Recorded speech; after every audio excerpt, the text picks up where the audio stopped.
Lloyd, plus your thoughts on what you saw. The postgame show is brought to you by Meridian Wealth Management. Wealth well managed, life well lived. This is your home for Arizona basketball. Wildcats Radio 1290. Arizona with the lead, under 3 to go in the first half. TCU with the ball. Robinson between the rings. Get to Posey, knocked away by Lewis. KJ sends it inbounds to Love. Caleb on the run, slam it home. Turnovers leading to fast breaks. That was beautiful.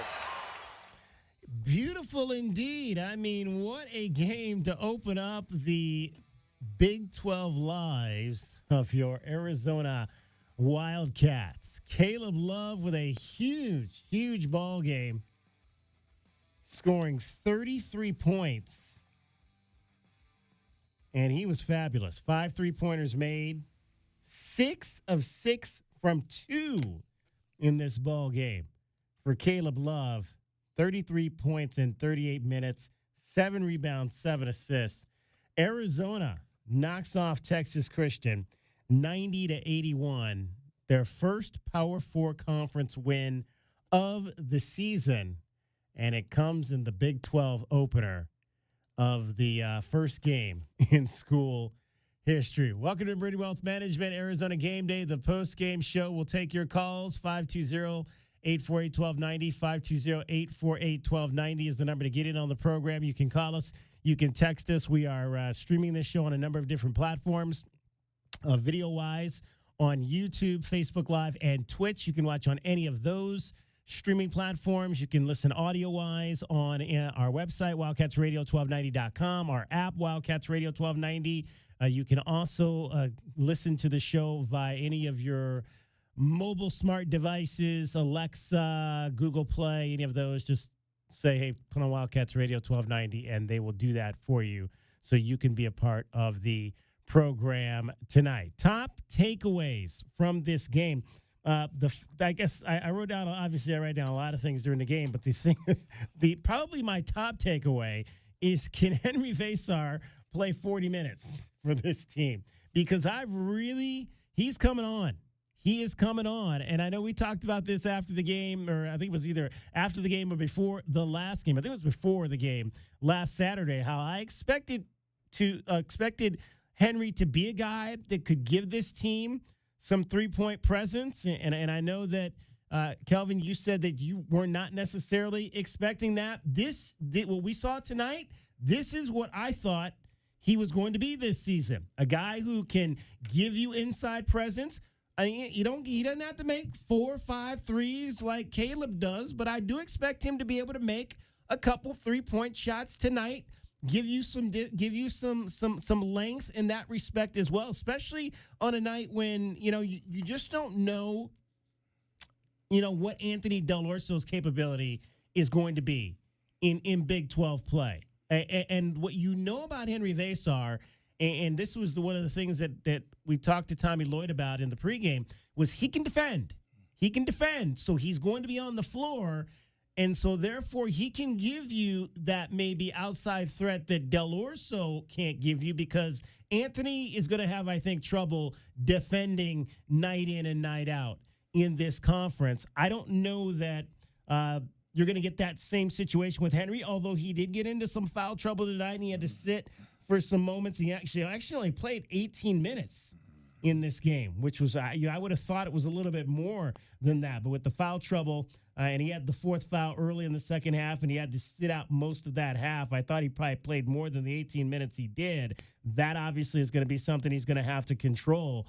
But that was the Henry Vasar that I expected to see this season, a guy that can affect the game on a number of different levels and give you some outside scoring punch. Well, the talent is definitely there from as far as him making threes. I mean, I've saw it. I've seen it. International guys seem to have that shooting touch. A lot of the big guys, as we see in the NBA all the time. So I'm not surprised with that. But it's that energy. I don't mind the fouls because he needs to play physical. And I think him playing physical actually is the reason why he plays so well. Around the bucket, he had a couple dunks. He was going up basically, flicking that up, getting it blocked earlier in the year. Now he's going up, snatching the rim off, the rim off the backboard. So confidence confidence, playing hard, playing aggressive. I'm fine with a 3 or 2 if you're playing like that. Yeah, I mean, our biggest talking point for Vesar as a freshman, Kelvin, was how assertive he was and how rare that was for a young European big to come in and be so deterministic in his actions, like really understanding what it was he wanted to do in that moment, Kelvin. And there was a little bit of a wane when the injury happened and he came back, a little bit more iffy on his decision-making and his assertiveness. But what you're seeing now is he's getting back in the rotation. And when he gets the ball within 8 feet, he's either making a move or drawing defenders and lobbing it up for a dunk for Carter Bryant. Guys, I mean, that's just situational awareness. Understanding, you're not making your decision before you put the ball down, Kelvin. You're watching to see what the defense is doing and reacting to it. I've always thought Vesar had that unique skill set for a big in the modern game, which he is a threat, DK. So if you leave him open and he's just taking shooting practice, he can knock a 3 down. You don't want Vesar taking 3 or 4 threes off of curl moves, Kelvin, right? And trying to look for that guy as a shooter. You want to take advantage of a slower-footed big from the opponents, not being able to get out there and cover him, and he obviously can knock that shot down. But the most impressive thing to me is just how much his head's in the game. I mean, he's just really in it, coming off ball and blocking shots, just really assertive, two-handed rebounds in traffic, Kelvin. Really impressed with him today. And another thing I want to add is, and I do love that he can shoot the 3 because that brings guys, the big man, out of the paint, and that open up the lane for guys like Love. I think it gets a little congested when you have a Walker and Townsend in there like it did early in the season when Caleb had to do all the catch and shoot threes because the lane wasn't open. I think Vesar legitimately opens up the lane because he is a real threat to knock that shot down from 15 feet on out to 20 He's pretty smooth moving his feet. Yeah. Like he can change, he can move quickly, Kelvin, which again, if he puts on, he's going to need to put on 30 pounds of muscle probably eventually. But he at this stage right now, Kelvin, the most impressive thing about Vesar is he's every bit of 7'1" with length. He really covers a lot of ground.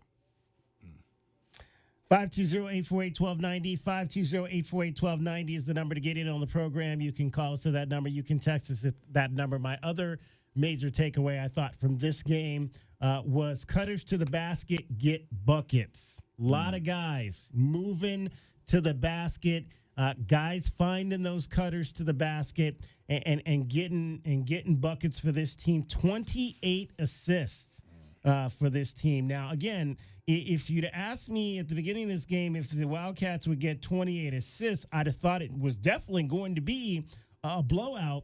And I thought it was going to be a blowout going into this game. So credit TCU because even as shorthanded as they were, they came to play. I mean, my God, Ernest Uday, my guy that I thought would be my pest, had 14 rebounds in this game. Noah Reynolds, man. Noah Reynolds, Kelvin. What was that all about? Buckets. Yeah, man, he's a player, man. Yeah. He was very, very impressive tonight. He was the one I think that Corey said that one and one was an NBA move. Yeah. In the second half, Smooth, when he kind of just smooth. drove by Caleb Love, double pumped it in the paint. No. That was that other kid, number 3. Oh, was that? No, yeah. Okay, that was Alette. Yeah. Oh man, that was one of the nicest moves I've seen. They got some nice players. David Punch, the freshman Punch. That freshman's going to be pretty damn good too. Oh, that big boy Punch. Yeah, that's what I'm saying. Punch is like 6'8", like 230. That's a big dude. Yeah. He kind of got that Jared Allen look to it. Yeah, got that Jared Allen afro out there. Yeah, another one of those teams that got a lot of guys that they're still, coming together and everything. But I'm going to tell you somebody who I was getting on. You guys may know who I'm talking about, Bradley. Yeah. Remember I was getting on him? That boy been playing his butt off these last 3 games. You understand? I mean, the way that he's just running the team, I mean, he's making the extra pass. Yes, he can force up a few more shots. Right, that's the immature young guard. Looking for yours, saying you're going to take over the game. But notice how better Love is playing. Yeah. Notice how better, some of the bigs are playing because he's playing point guard first, and he's still getting 10 points, 10 and 6. You want to see the numbers? So first game, he had 10 field goal attempts, 8, 14, 16 versus Duke, 16 field goal attempts versus Duke. And then it comes down 6-11 in the last 4 games, all under 10, but not shying away, Kelvin, from taking open looks. I mean, anytime Jay Bradley is open, but you're right. I mean, he is really getting to those pockets, facilitating, and it's that his assist number, he had 6 tonight, but the whole team had assists. He must have had 4 or 5 hockey assists where he drew the defender, passed to another guy, made that extra pass for the cutter. Yeah. I mean, DK, back to your original point, cutting is what we talked about for the first 7, 8 games of this team, really not understanding each other's tendencies, because one guy might like to flow to the corner because he's really comfortable. Deloso, for instance, might really like that corner 3, but you get bunched up, and spacing is a huge word, a huge word you hear, especially with the flow offense, motion offense. The spacing wasn't there. They were trying to do some high-low stuff, Kelvin. Where do you cut? Where's KJ cut? Right, when they're trying to force a lot of that stuff. So what we're seeing now is they really have got a much more firm grasp on what it is that Coach Lloyd's system entails, what their responsibilities are, and looking for those open spaces that the defense is allowing and cutting to those spots and finding each other. And I'll add to that, I think Coach Lloyd and them has added it. He said it too. I'm listening into his post game. They've added some sets. They've added some sets to what they're doing now, and guys have more clear-cut jobs and responsibilities, right? And you see guys getting to those spots and making those clear-cut type of movements. And, you know, I think sometimes it takes coaches a little time to figure out how they want to do things, but I see some of the added plays and structure to what they're doing. All right, lots to get into on the post-game show tonight. We'll take your calls and comments at 520-848-1290, 520-848-1290. It is Meridian Wealth Management, Arizona Game Day, the post-game show after a 90-81 Wildcats win over TCU, along with Kelvin Efon and JW Madden. I'm David Kelly. You're listening to Wildcats Radio 1290. Our Window Depot postgame coverage of Arizona basketball is just getting started. This is Meridian Wealth Management Arizona Game Day. The postgame show is brought to you by Dave & Buster's Tucson, Desert Diamond Casinos, Dorado Rock, First Chiropractic, Goodfellas AC, Humane Society of Southern Arizona, Jack Furrier Tire and Auto Care, Picture Rocks Cooling, Heating and Plumbing, Restaurant Supply Store, Royal GMC, Buick and Cadillac, Royal Kia, Royal Jaguar Land Rover, the Post and Results Team with Keller Williams, Southern Arizona, the Window Depot, and by Meridian Wealth Management. Wealth well managed, life well lived.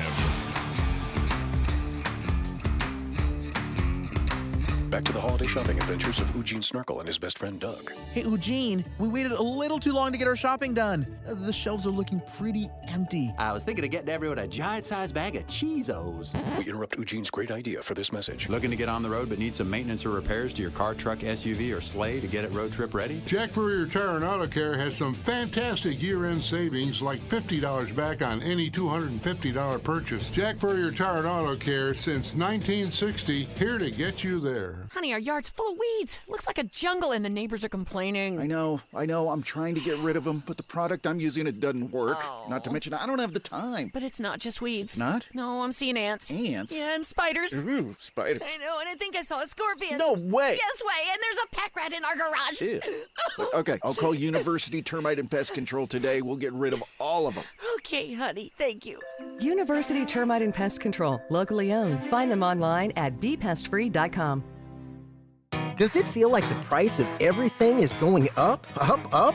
We can't control the price of gas or groceries, but at Royal Buick GMC, we never add market adjustments, even while other dealers add fees because inventory is limited. At Royal Buick GMC, you can rest assured you won't pay market adjustments, and we stand by our transparent online pricing. Royal Buick GMC, the dealership that's different. OAC plus tax, title, license, dealer-installed options, and $529 doc fee. Royal Buick GMC, in the Auto Mall and at RoyalTucson.com.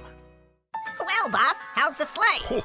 It's amazing. Like it just flew off the showroom floor. Sparkling clean, no chimney dust, and I've never seen his nose so bright. Recon Auto Detailing. Recon gift cards to all, and to all a clean ride. Give Recon Auto Detailing gift cards, and Arizona's premier auto detailing company will come do a basic cleaning or a jaw-dropping full detail, including a ceramic finish for anyone on your list. Get your Recon Auto Detailing gift cards now online at recondetail.com. Do you often worry you left your garage door open? With the LiftMaster Garage Door Opener powered by MyQ, you'll never worry again. You can control, secure, and monitor your garage from your smartphone anytime from anywhere through the MyQ app. As an authorized LiftMaster dealer, we have smart openers designed for your needs, including belt drive motors for ultra-quiet operation, integrated camera for live video streaming, and battery backup that lets you in when the power is out. The team at Kaiser Garage Doors and Gates are your locally owned LiftMaster professionals. Visit KaiserGarage.com to learn more. Get your backyard summer ready with a custom pool from First Choice Pools. A backyard oasis built around you. First Choice is a full-service builder of beautiful in-ground pools and backyard designs for years of staycations. If you want to dive in this summer, now is the time to visit TucsonPoolBuilder.com. First Choice Pools for installs, renovation, remodeling, and repair. Get started today at TucsonPoolBuilders.com. Ask about our 60-day pool. To be summer ready, First Choice is the only choice. Experiencing the natural wonders comes easy at Rockin' K. Nestled at the base of the Rincon Mountain foothills, enjoy stunning mountain views up close every day. In the top-rated Vail School District, Rockin' K is close to work, shopping, and services. Tour 18 model homes by top-tier builders, offering move-in ready homes and special incentives. LiveRockingK.com. Proud U of A radio broadcast sponsor. Don't hold back. Just dive right in. This is Desert Diamond. The round-the-clock, off-the-charts, over-the-top spectacle that puts a shine on any day, anytime. The tables are hot to the touch. The slots are spinning winners every day. And the point spreads are yours for the taking. So go ahead. Live the diamond life. Desert Diamond Casino. Visit ddcaz.com. An enterprise of the Thona Autumn Nation. Tucson, a Cumulus media station. You're listening to the flagship of Arizona Wildcats athletics. This is Wildcats Radio 1290. Our Window Depot coverage of the Wildcats rolls on. This is the Meridian Wealth Management Arizona Gameday postgame show on Wildcats Radio 1290. Now back to your hosts, David Kelly, the Captain Kelvin Ifan, and J.W. Madden. Caleb looking inside, hook it over for Bryant. Carter, left corner for Bradley. Face over the screen. Bradley will drive it underneath. Henry slap it home. Nice ball screen action. Jaden Bradley brought the big man with him and then whipped a pass around him to Henry Vesar. Henry Vesar tonight, what a performance in 18 minutes. 15 points, 6 of 7 from the floor. He had a couple of threes. I'm sorry, he had 1 3. I said he had 2. He actually only had 1. He had 1 3-point. I thought he took 2. He made 1. 2 of 3 from the line, 15 points, 6 rebounds. Did have the 4 fouls, but dished out 4 assists and no turnovers as well for the Wildcats in a 90-81 win over the TCU Horned Frogs to start Big 12 play. Arizona will play at Cincinnati on Saturday. The Bearcats lost. There are 3 ranked teams in the conference playing on the road tonight. We'll get to the scoreboard a little bit later, but Cincinnati did lose their game tonight at Kansas State. All right, there was some breaking news on the postgame show with Tommy Lloyd that obviously has a large reason as to why we're seeing more Henry Vesar playing that 5 position coming off the bench due to the fact that the Wildcats are without Moteas Krivas due to a foot injury. Let's hear from the head coach with Brian Jeffries after the game. What really hasn't been talked about too much is we were really depending on Mo Krivas this year to kind of be the center of this team and you know, kind of play through him. And he was a guy that's going to demand double teams, and he's a really good player. And you know, he was never at 100%. Now he's out for the season, so we've had to kind of reinvent ourselves the last couple of weeks, and I feel like it's coming together.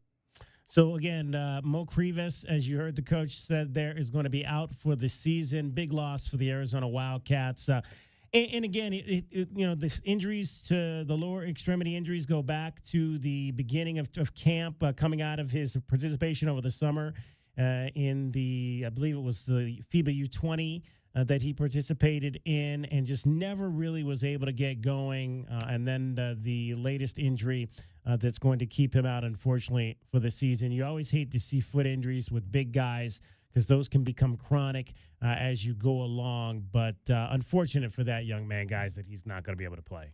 Yeah, no, tough, man, tough. You know, you hate to see that, all the work he did, to put himself in position to be the starter and be a player that they would looking to go to and be effective for this team. So huge loss again, but opened up opportunities for Vasar, as you guys said. Yeah, I mean, a lot's. You think about a guy like Krivas and you think about scoring inside and then the defense collapsing and having more space outside. But guys, Mo Krivas' first game as a Wildcat, as a freshman, he played 19 minutes. He had 4 assists, Kelvin. 4 assists. So the one big thing about having that guy inside you can reliably go to on the block is he was a willing passer. So it's tough when you hear Coach there talking about how they really wanted to build their entire team around that threat inside. We all know Umar Ballo left to go to Indiana because he wanted Mo Krivas to get more playing time. A really unfortunate turn of events for the young man. And, still iron sharpens iron, right, Kelvin? So, I mean, the idea that somebody's going to step into a role they weren't maybe prepared for a month and a half ago, stepping into that and maturing and having it be your time, you got to move forward. Big 12 started tonight. The games aren't going to stop being played. So somebody has to step into that role and be a presence inside. Speaking of Umar Ballo, he's in a little bit of trouble. We'll get to that coming up a little bit later.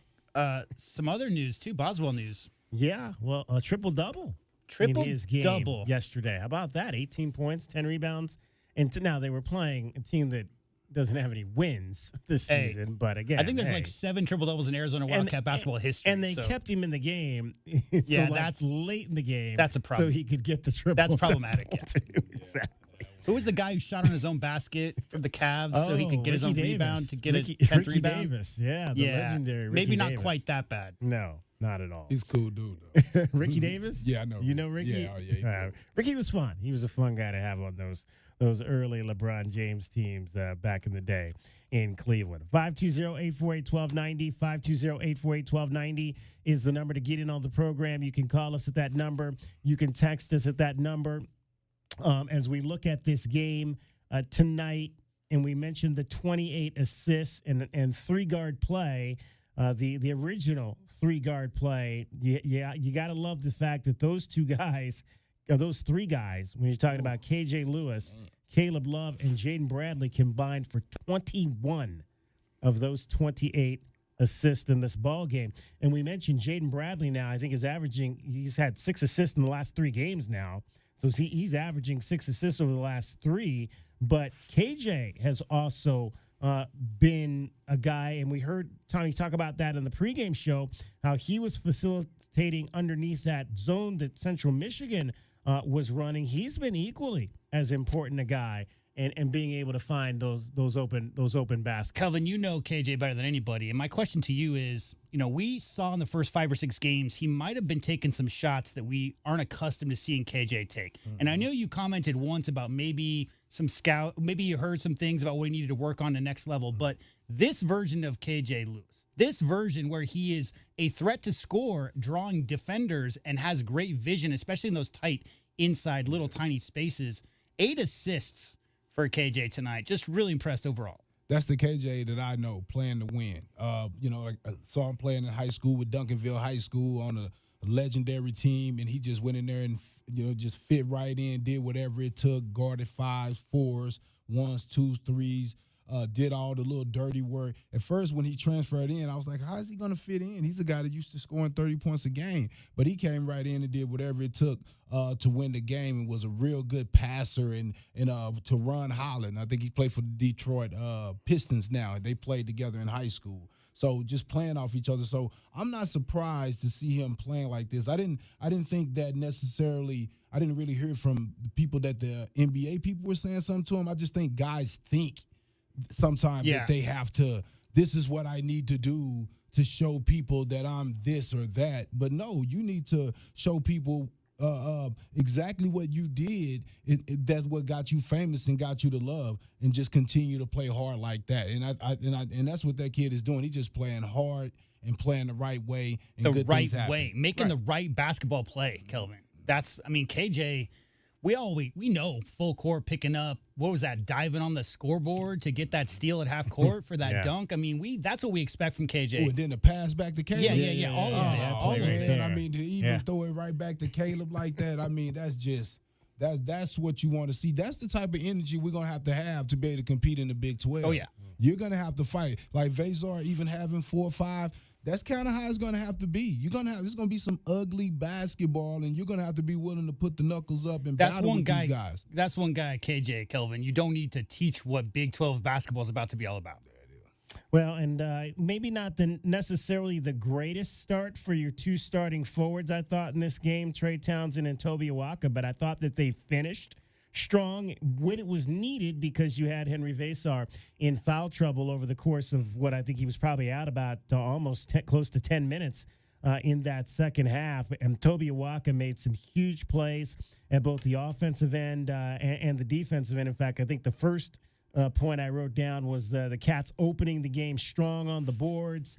Toby Awaka doing what he normally does, getting offensive rebounds. I think they had 2 offensive rebounds on the first possession that led to a third opportunity to which Caleb Love drove to get things going with a 2-point basket. And I'll tell you, with Trey Townsend, he may not always look like he's playing well, but what I like about Trey is he's always active. It's like it seems like he's always moving. He's not a guy that's just going to stand around. He may not. He's I think he got a couple more stripped away tonight. Which let's see how many he had. Just the one. Okay, 1 turnover, which was another strip, which you don't want to see. But he's always moving. He's always trying to do something at the offensive end. He's not just a stander. So I like that about Trey Townsend. And I just thought you'll take 7 of 14 between the two of them. 7 of 14 from the floor. I think to go along with combined 7 rebounds, I think that's not now. Granted, they were both on the minus end of this game tonight because Henry Vazar just seemed to elevate this team when he was in there. But I thought their play got much better down. Real quick on the rebounding totals, like Awaka only has the 3, right? But you got to understand he was putting his body, Kelvin, on Uday all game long, and that dude had 14 boards on his own, but his assignment was more to box out their big who's super active than it was to pursue the ball themselves. So a lot more rebounds for the guards and forwards. But, yeah, I agree. I think both those guys. Townsend is just a baller. I mean, Townsend's a guy who's clearly been there, done that, Kelvin, and really knows what to do on the court. And I just think Townsend has been affected a little bit because of Crevis not being there. Coach said that he thought those guys was paired together, would be great together. And I think Townsend is trying to adjust to having to play with 2 other bigs, especially Awaka, which he get a majority of his time with it being jammed up in there a little bit. Yeah, Townsend's tough, man. We've talked a lot about this, but he's the one guy who's done ISO for 4 years, being the focal point of an offense, which is really more set-based. And having a guy like that, conference player of the year or not, adjust to this flow. And you might think, well, you might run a flow in 7th or 8th grade. Like, what's the big deal about running a motion offense? But that instinct, Kelvin, if you've done it for 4 years of your college career, or you've posted up on the block, you've gone to the elbow, you've initiated offense, you've commanded doubles, which led to open shooters. That's what Oakland's offense was when he was there.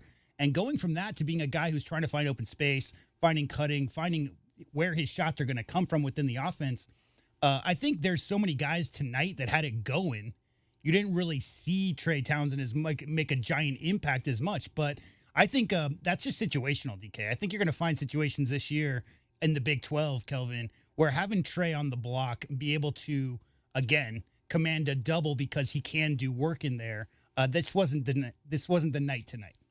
520-848-1290 is the number to get in on the program. We'll get to your calls coming up next. Arizona knocks off TCU by a score of 90-81. We'll review our keys to the game, our best bets, as well as hand out our Window Depot Glass Cleaner of the Game awards, scores as well. One other game involving a top 5 team. One of the Big 12's best teams, Iowa State, also in action on the road, along with Houston on the road tonight. A ranked team will tell you how they did in this night of the Big 12 openers. 4 games on the pad, and Arizona gets a win in their first ever conference contest. Along with Kelvin Efon and J.W. Madden, I'm David Kelly. You're listening to Wildcats Radio 1290. JT Auto, where customers are family. Trust your vehicle to JT Auto professional and reliable automotive repair and maintenance services. JT Auto is conveniently located off Fort Lowell and Country Club. Open Monday through Friday. JT Auto is a full-service auto shop with satisfaction guaranteed, offering you the best in tires and wheels, auto repair, oil changes, computer diagnostics, suspension and brake service, and heating and AC. Bring your car to JT Auto, where customers are family. 623-7066. That's 623-7066. 2025 is bringing the biggest change to air conditioning in decades. New EPA regulations mean AC costs could rise by up to 25%. If you've been thinking about replacing your old AC, now's the time. Rightway is offering zero interest financing and a free furnace when you replace your AC this month. Don't wait till next year when prices go up. Call Rightway today for your free no obligation estimate.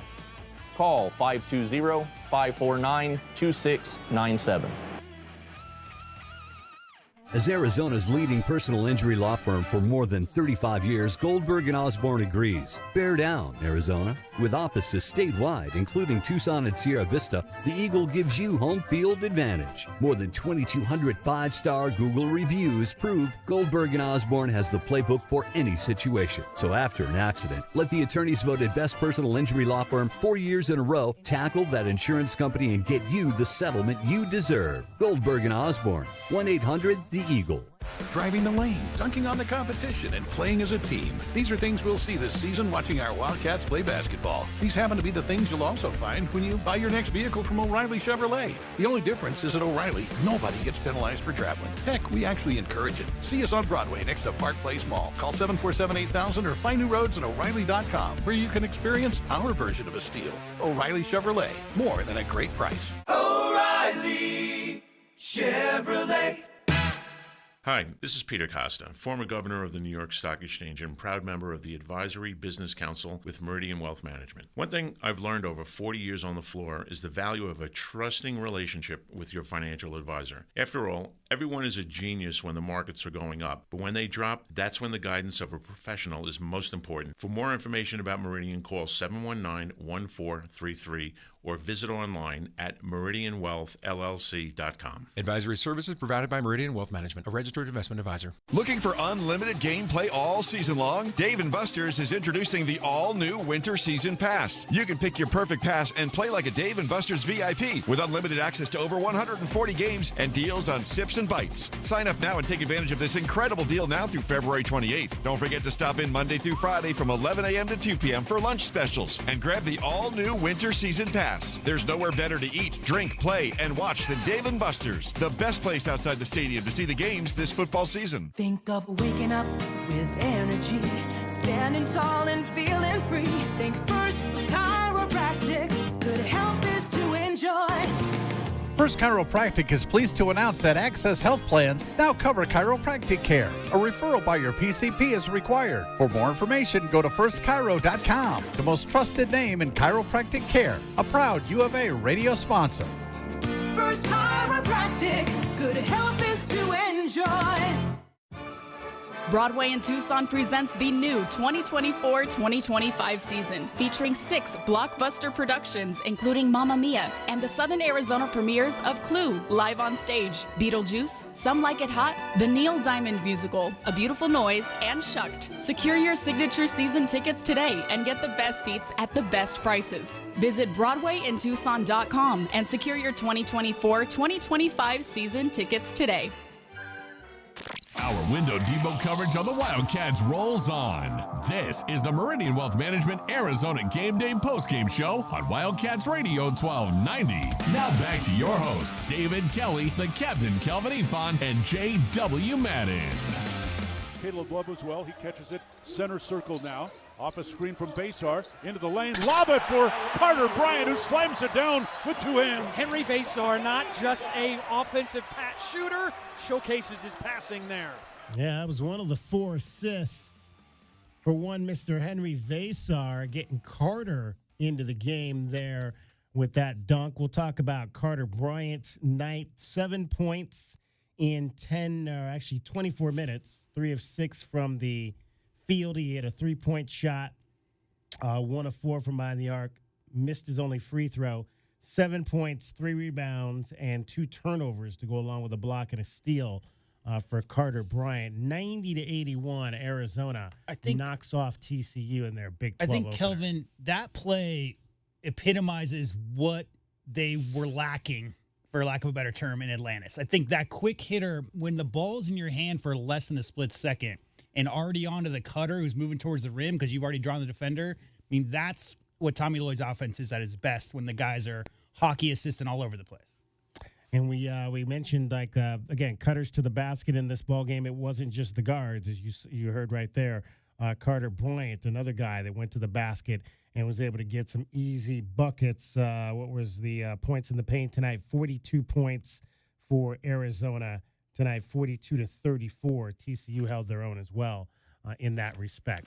520-848-1290 is the number. Let's go to the phones and get things going with our guy Howie. You're on Meridian Wealth Management Arizona Game Day after a 90-81 Arizona win to open up Big 12 play over TCU. Hey, Happy New Year, guy. Happy and New guys. Year, Howie. Good way to Yeah. end. Good way to end 2024 on the basketball side. Yeah. I'm still stuck halfway in between football. I'm waiting to see what happens tomorrow and Wednesday. But Bill Walton was hindered by foot problems his whole career, and that's what ended his NBA career. These big guys, I don't know whether it's from standing under the basket or whatever it is, but they seem prone to the foot problems. But yeah, that was a major problem with him for his whole playing career. I was going to talk about something else. It seemed like the flow of the game, and I don't know if this has something to do with changing conferences, because I didn't like that, but it seems like the referees were allowing a little more roughness, and I think that's going to help Arizona in tournament time.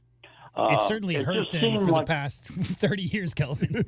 Yeah, I mean, that's the biggest issue. You get to NCAA tournament time, and the refs that we saw in the pack, they don't translate to a lot of refereeing crews letting the players play. And Howie, you're exactly right. I mean, Big 12, you're going to see a lot more physicality and the refs letting it go, because that's what that league is known for. Yeah, it was more enjoyable to me to watch the game, because it wasn't all these ticky-tacky fouls that we are used to seeing. Well, when there's a whistle every 2 minutes, it stops the flow of the game. And then if it's like a situation like we saw at that Indiana game, I mean, it's just infinite. Wisconsin. That Wisconsin game where there were 80 fouls called. Oh, God. There's no flow. Don't allow the players to get any kind of rhythm. Yeah, that's for sure. All right. Hey, off subject, real quick. What's going to happen to ASU playing Texas tomorrow or Wednesday? I think it is. Kelvin's the expert. Yeah, I don't know if they win, but I definitely think that they'll hold their own. I think it'll be a good game. You do? I'm not sure. I mean, the ASU guys been giving the bulletin board material, so You want to hear it? It says, quote, "There's nobody out there that can stop me." That's what Cam Scadaboo had to say. Yeah. Well, he had a couple games in conference this year where, he didn't really. He had a couple games where he didn't have 100 yards, so I don't know if that's considered killing. But no, he had a great season, man. I think they're trying to market themselves right now, him and the quarterback, because the quarterback said he's better than yours. The way I looked at the whole thing is they had two players. They had Scabadoo and they had that guy. What was his name? Tyson. Yeah, the receiver. And Tyson. Yeah. He's out for the year. They got one in the quarterback. The quarterback and Scabadoo, and that's it. Against Texas. It's going to be interesting. Well, they're going to be motivated. It's going to be exciting because ASU, I think they really want to prove themselves. So they're going to have to beat Texas to do that. So I'm going to be looking at that game for sure. And I can't tell you, I tell you guys, I say I always want ASU at their best. And I want them at their best against Texas, but I really don't care if they win or lose. This doesn't matter to me. Hey, one of us is from Texas, right? Yeah. Let's see. Cam Scabadoo, he had 62 yards versus Texas State and 60 yards versus Texas Tech. Those are the two schools he played from Texas this year, Kelvin. Texas school. There were 5 games this year. He had under 100. Defense. 2 of them were Texas schools. So yeah. So I don't know about running the ball on them. They got some of the highest paid defensive players in the country. Yeah, they do. On that Texas defensive line. Man, did you see some of them guys? I seen them practicing. They had one of their high school All-Americans there, right? You know how the high school guys getting to practice in the bowl game. This high school All-American is supposed to be like the #1 high school kid, right? He looked like a baby next to them boys of the Texas that they had. I'm talking about some of them defensive linemen. So if Scatterboo run through them boys, then, hey, he's going to get drafted in the 3rd or 2nd round for sure. Didn't Big Bill Norton, the guy that played for the U of A, transfer there? Texas, yeah. Mm-hmm. He made a big play in the championship game, didn't he? Yeah, he did on the goal line. Yep. It's going to be I'm looking forward to tomorrow, and I think it's Penn State, Boise State. That should be an interesting clash. Yeah, Fiesta Bowl is always on New Year's Eve. Yeah, and then all the other ones on Wednesday, it should be pretty good. That Oregon Buckeye game should be a heck of a game. That's the only one that matters, right, DK? I just like that it's a traditional Rose Bowl. That's what Rose Bowl. The Rose Bowl matchup. Is that a rematch? And a rematch, yeah. A traditional Rose Bowl and a rematch. I love that. To me, they're very similar. Great quarterbacks and talented players all up and down. Yeah, I mean, again, that and obviously we got our guy from South Point Catholic that's on that team for Ohio State who's been listed as one of the best safeties coming out this year. So, it's going to be fun to definitely see that matchup once again and to see if, it's the game that we saw earlier in the year between those two teams. Yeah. Well, you guys take care, and I'll be calling in whenever I can. All right, we'll look forward to it. Howie, got a couple of road games coming up. We'll talk to you again soon. Yeah, take care. Happy New Year, Howie. Happy New Year, indeed. Same here. Same here. Time now for our Window Depot glass cleaner of the game. Guys, what do you think? I mean, I'll be honest with you. I kind of feel about this game like I did last game, where I thought that it was kind of the Conrad Martinez game. To me, this was the Henry Vasar game, and I thought he did a little bit of everything, and he also did it on the boards too for this team. Didn't get any at the offensive end, but 6 defensive rebounds.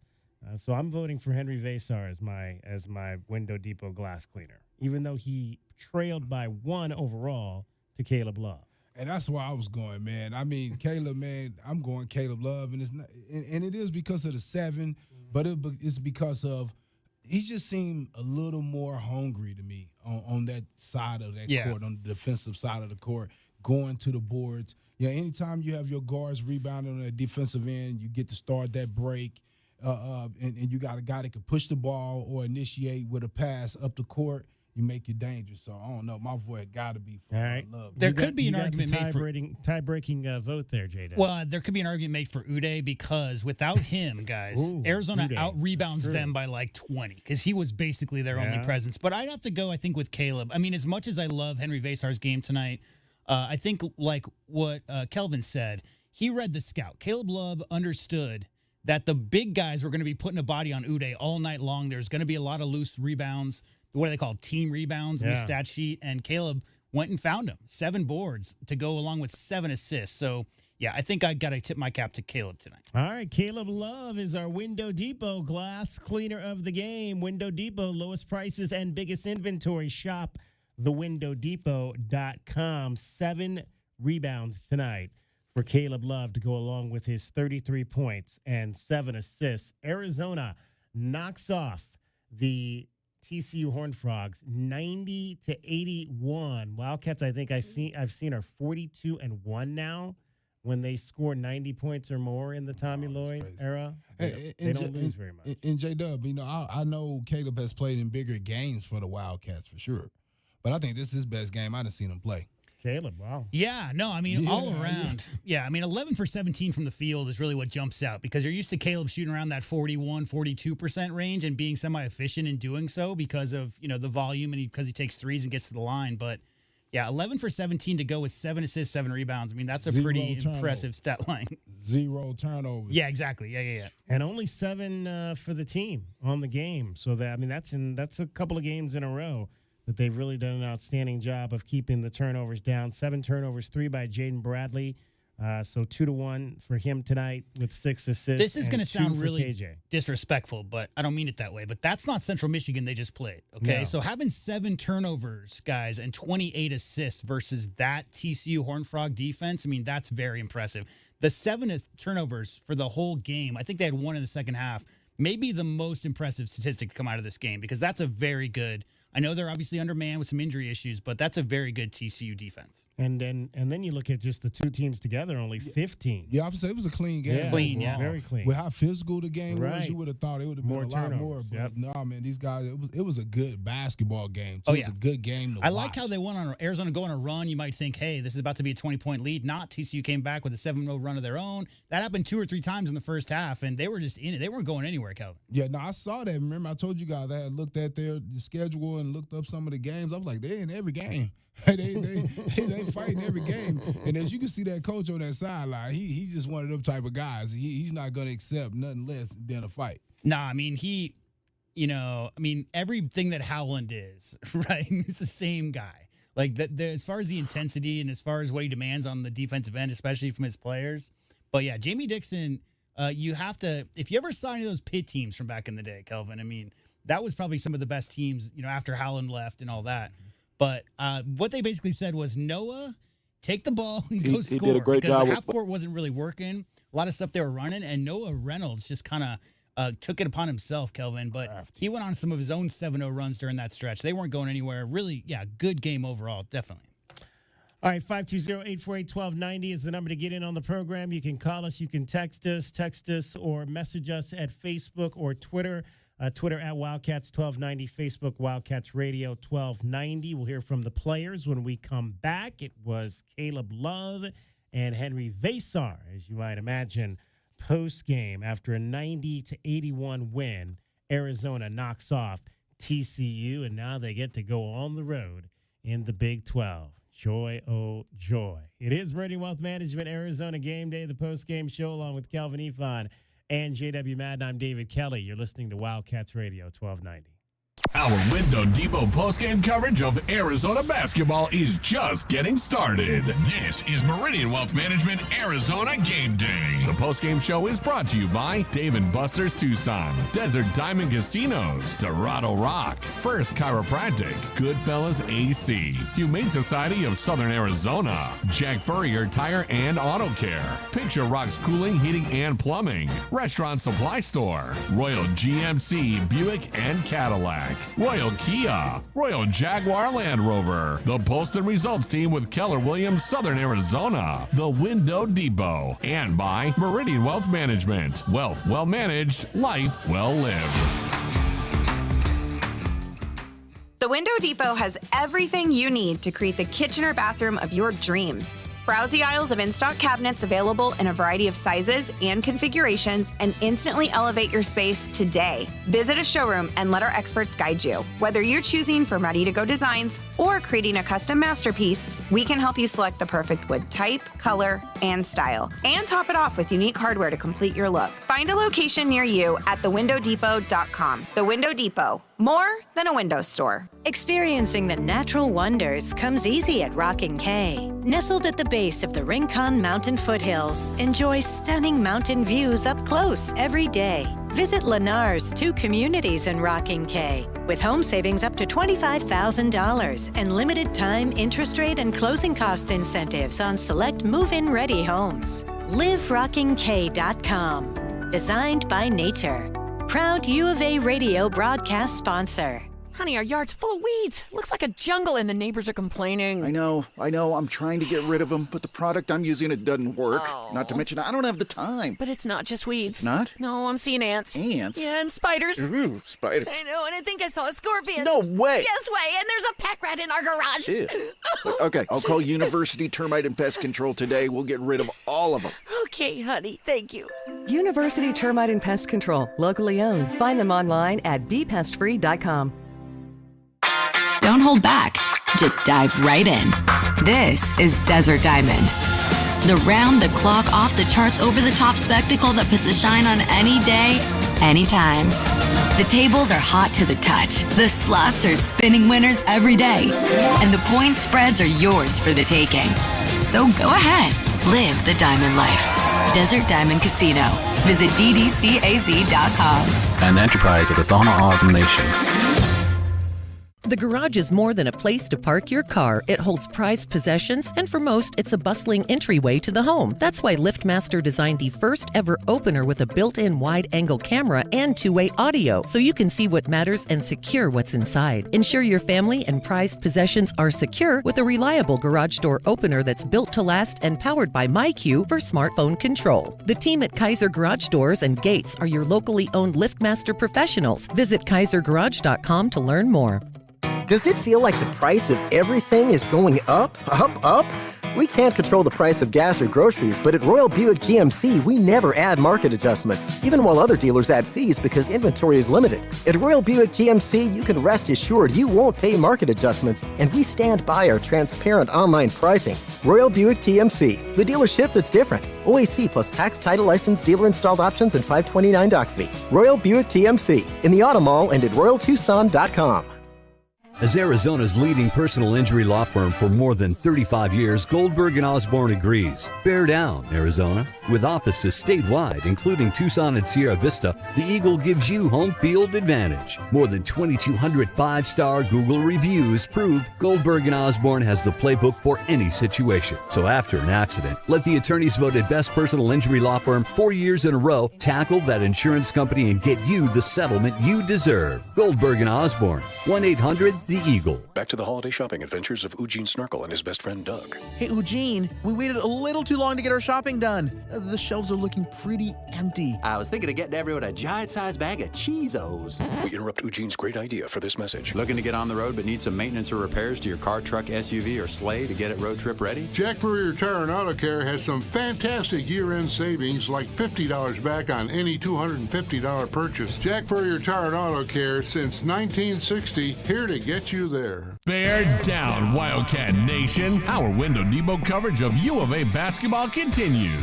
This is the Meridian Wealth Management Arizona Game Day. A full wrap-up on today's Wildcats contest, top takeaways, reaction from the players and head coach Tommy Lloyd, plus your thoughts on what you saw. The post-game show is brought to you by Meridian Wealth Management. Wealth well managed, life well lived. This is your home for Arizona basketball. Wildcats Radio 1290. Jaden driving on White, hook it out to Lewis. KJ in the lane, got it underneath to Awaka, lost the ball, gets it back, messles it up, good, and he's fouled by Punch. Needed offensive production from Tobe Awaka today. It's been Vasar. Awaka is not the shooter or the threat, but get him in and around the basket and he can go to work taking the contact. Big second half for Tobe Awaka, 9 points, 4 of 7 on the game. He had 9 points to go along with 3 rebounds, 2 assists, did not turn it over, and had a blocked shot in 22 minutes. Although he and Trey Townsend, Anthony Del Orso, and Conrad Martinez all had plus minuses in this ball game. He and Conrad Martinez both had -9s. We'll get into Conrad and Anthony, who both struggled a little bit. This game just never got into the flow of this one tonight, coming out of the starting lineup for Anthony and then off the bench for Conrad. 90-81, the final in favor of the Wildcats over TCU. Let's head back over to McHale Center and hear from the players. It was, after the ball game, Caleb Love and Henry Vasar. We stayed poised, and I think that's how we control the game. I give credit to JB for running the show, calling the plays, everybody in place. Coach Lloyd, he did a great job with calling the plays, and Coach Murph, I give a shout out to him for his scout. He had us prepared for since the break, since we got back, and so we was ready. We was ready for this game, and it showed out on the floor tonight. Was there any other difference between when they got within a basket or a point of you guys and you responded to that, whereas earlier this year sometimes it didn't go that way? No, we wasn't worried. We was tight in our huddles, and kind of the message was, stay poised, stay together, and we got to be the most connected team in these last, I think it was last 8 minutes when we said that, and that's exactly what we did. We was the most connected team. We played together. Like I said, although we was taking punches, we was throwing ours too, and like I said, we just stayed poised, and I think that's the key to us winning the games, and especially tight games in a Big 12 where it's gonna be tough, and calls might not go our way. We just got to stay together. We got to stay poised. Henry, you had the UCLA game where it went really well for you, but then there were a couple shots from outside that didn't go in. How much have you worked on maybe your shot selection and when you had those opportunities tonight? Me and Cam for sure have talked about shot selection and when to take them, but also my team is C-Love, KJ. They're always saying that whenever you open and just your teammates believe in you, it helps a lot. How did it feel hit that three? It felt really good. I missed a lot in a row, but that felt really good to go in. You're a real shooter, I'm telling you. You're a real shooter. For Caleb and KJ, what did you guys think of Henry's performance tonight, and what are the areas where he's made the most progress? For me, man, it's been a steady growth since the summer. I'm super proud of his development. I think, he's taking it day by day. And, when you got teammates like we do, we pour belief into each other. And I think, he's getting that belief from everybody that we believe in, his abilities. And I think tonight is just a sample size of, what he can do. Toby, I think, struggled earlier. And then late in the game, 5 minutes left, he had three big shots. Yeah. That kind of moved the difference. Just your thoughts on him, how he played late. Who? Toby. Oh, yeah. Toby. Yeah, for sure. Toby is a monster on the glass, and he came up big tonight, and we put trust in Toby. We put a lot of trust in Toby. It's hard to be a big in Coach Lloyd's system.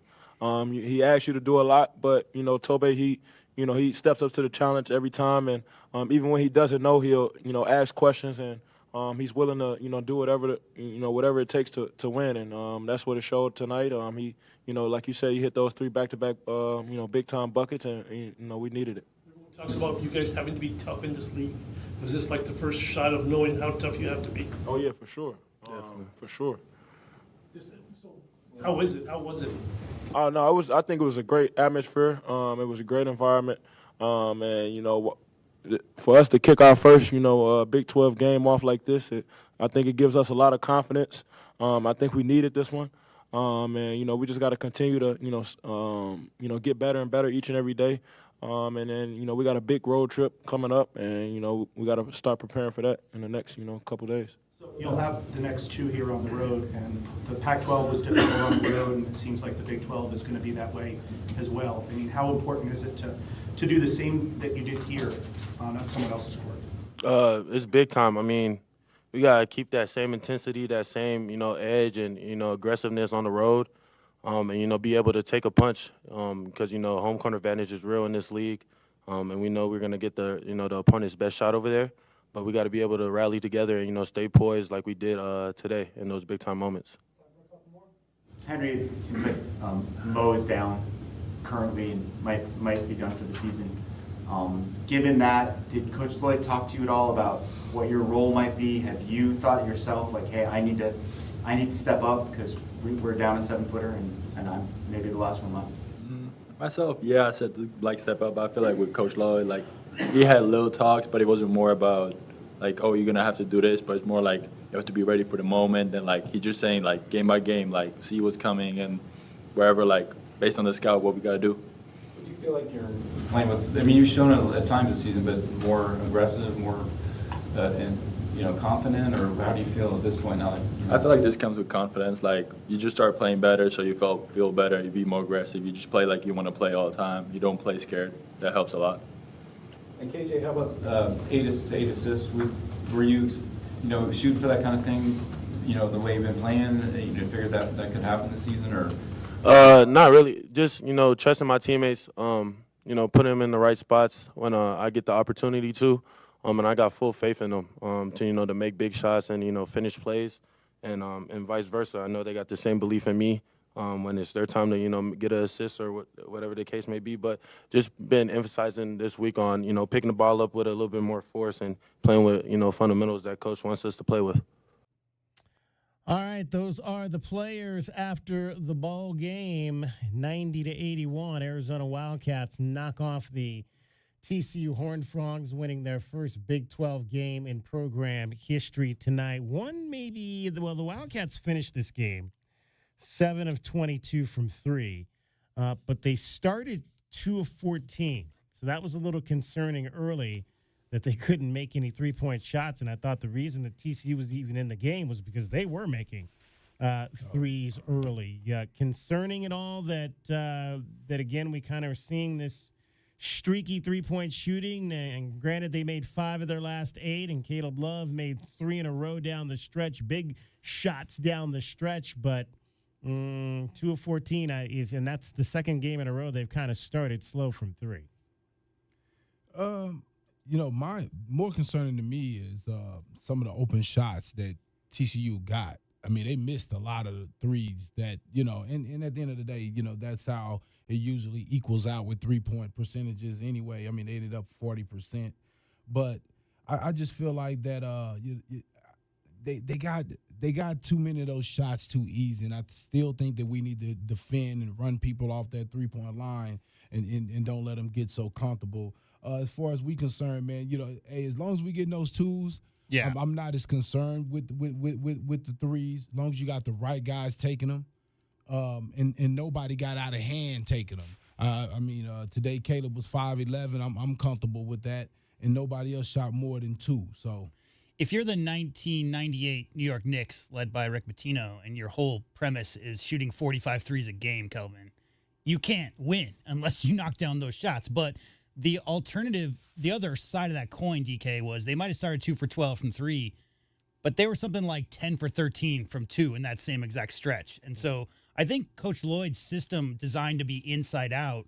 What you really want is, I don't think he's recruiting like the greatest shooters of all time. I think he's recruiting basketball players, some guys who can shoot. So I don't think the system's ever going to be designed around guys knocking down open shots, knocking down three-point shots, and that dictating the offense. It's always going to be inside out. So the question really then becomes, how many of those shots could have been cleaner looks, Kelvin, inside the arc? If you're 11 for 13 to start the game from inside the arc, clearly TCU was really struggling shutting down a lot of those cutters in the lane. But, at the end of the day, DK, the guys who have the green light on this team have been given the blessing by the coaching staff to take open shots. They just have to shoot them with confidence. There's not a great shooter on this team. There's guys, Caleb, Del Orso can get streaky, can go 5 for 6 any given game. They also can go 1 for 8. So I don't think that they're going to have a consistent 45% three-point shooter on this roster, but they got to continue to shoot with confidence. How about Carter Bryant? Those 2 shots. I mean, he's missed 6, 7 in a row. But Kelvin, the confidence that he let the young man let those balls go, they just got to keep doing that. Just keep shooting with confidence. All right, we'll get into, again, some of the other guys that struggled tonight. Anthony Del Orso, Conrad Martinez, straight ahead. Meridian Wealth Management, Arizona Gameday. Wildcats knock off TCU 90-81, 520-848-1290.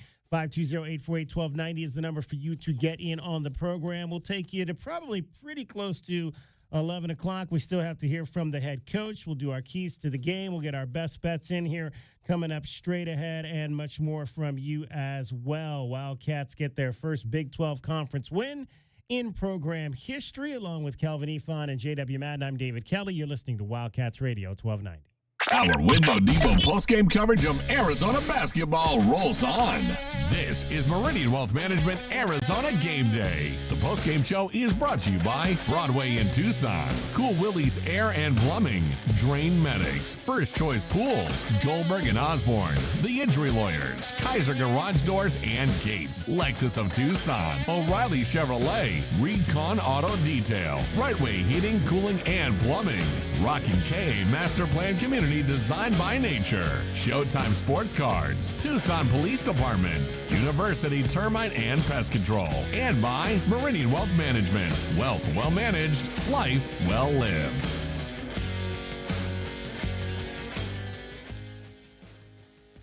With cooler weather on the way, many of us are turning on our furnaces for the first time this season. We hope everything runs smoothly, but if you notice strange noises, frequent cycling, or no heat at all, give Right Way a call. Right now we're offering a complete system tune-up for just $65, plus a free carbon monoxide test for your peace of mind. Don't wait till it's too late. Call Right Way, 520-549-1914 to schedule your $65 complete system tune-up.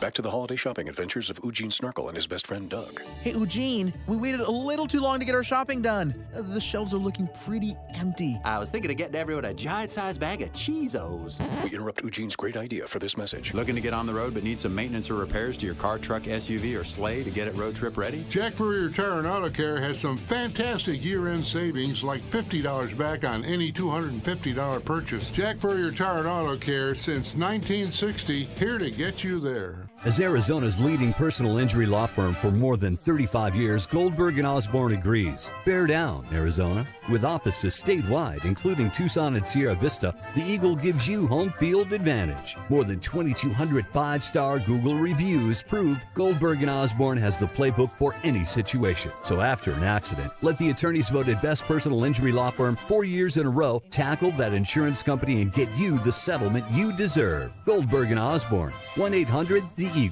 Did you know collecting sports cards is one of the fastest growing hobbies around? Whether you're looking to start or expand your collection, Showtime Cards is your ultimate destination. As one of the leading card shops in the country, they've been serving our community for over 25 years with the best in sports cards and trading card games. From rare finds to the latest releases, Showtime Cards has it all. Check them out at ShowtimeCards.com or visit them today at 5801 East Speedway. And discover why collectors everywhere trust Showtime Cards for their passion. Make the right choice for your home when it comes to windows and doors. For more than 20 years, the Window Depot has provided the best price and biggest inventory on in-stock windows and doors. The Window Depot is open to the public, so whether you're a homeowner or a contractor, you can shop the enormous warehouse. Browse the shelves with over 1,000 vinyl windows, interior and patio doors, and skylights in several varieties and sizes available to go home today. Shop thewindowdepot.com or find a location near you. The Window Depot, best price, biggest inventory. Go Wildcats! As a new season starts, the Tucson Police Department bears down with the Tucson community. We are looking to build our team, and we need you. Interested in joining our starting lineup? Visit jointucsonpd.org. Join our team and score a great career. From our commissioned officers to our professional staff, Tucson Police Department proudly stands behind the Arizona Wildcats. Bear down and apply today at jointucsonpd.org. Driving the lane, dunking on the competition, and playing as a team. These are things we'll see this season watching our Wildcats play basketball. These happen to be the things you'll also find when you buy your next vehicle from O'Reilly Chevrolet. The only difference is at O'Reilly, nobody gets penalized for traveling. Heck, we actually encourage it. See us on Broadway next to Park Place Mall. Call 747-8000 or find new roads at O'Reilly.com, where you can experience our version of a steal. O'Reilly Chevrolet, more than a great price. O'Reilly Chevrolet. Day in and day out, we're inundated with commercials asking to review your portfolio or telling you to get a second opinion. This is Natalie Fernandez with Meridian Wealth Management, and I want to share the advice I give people every day. Talk to 3 different advisors at 3 different firms.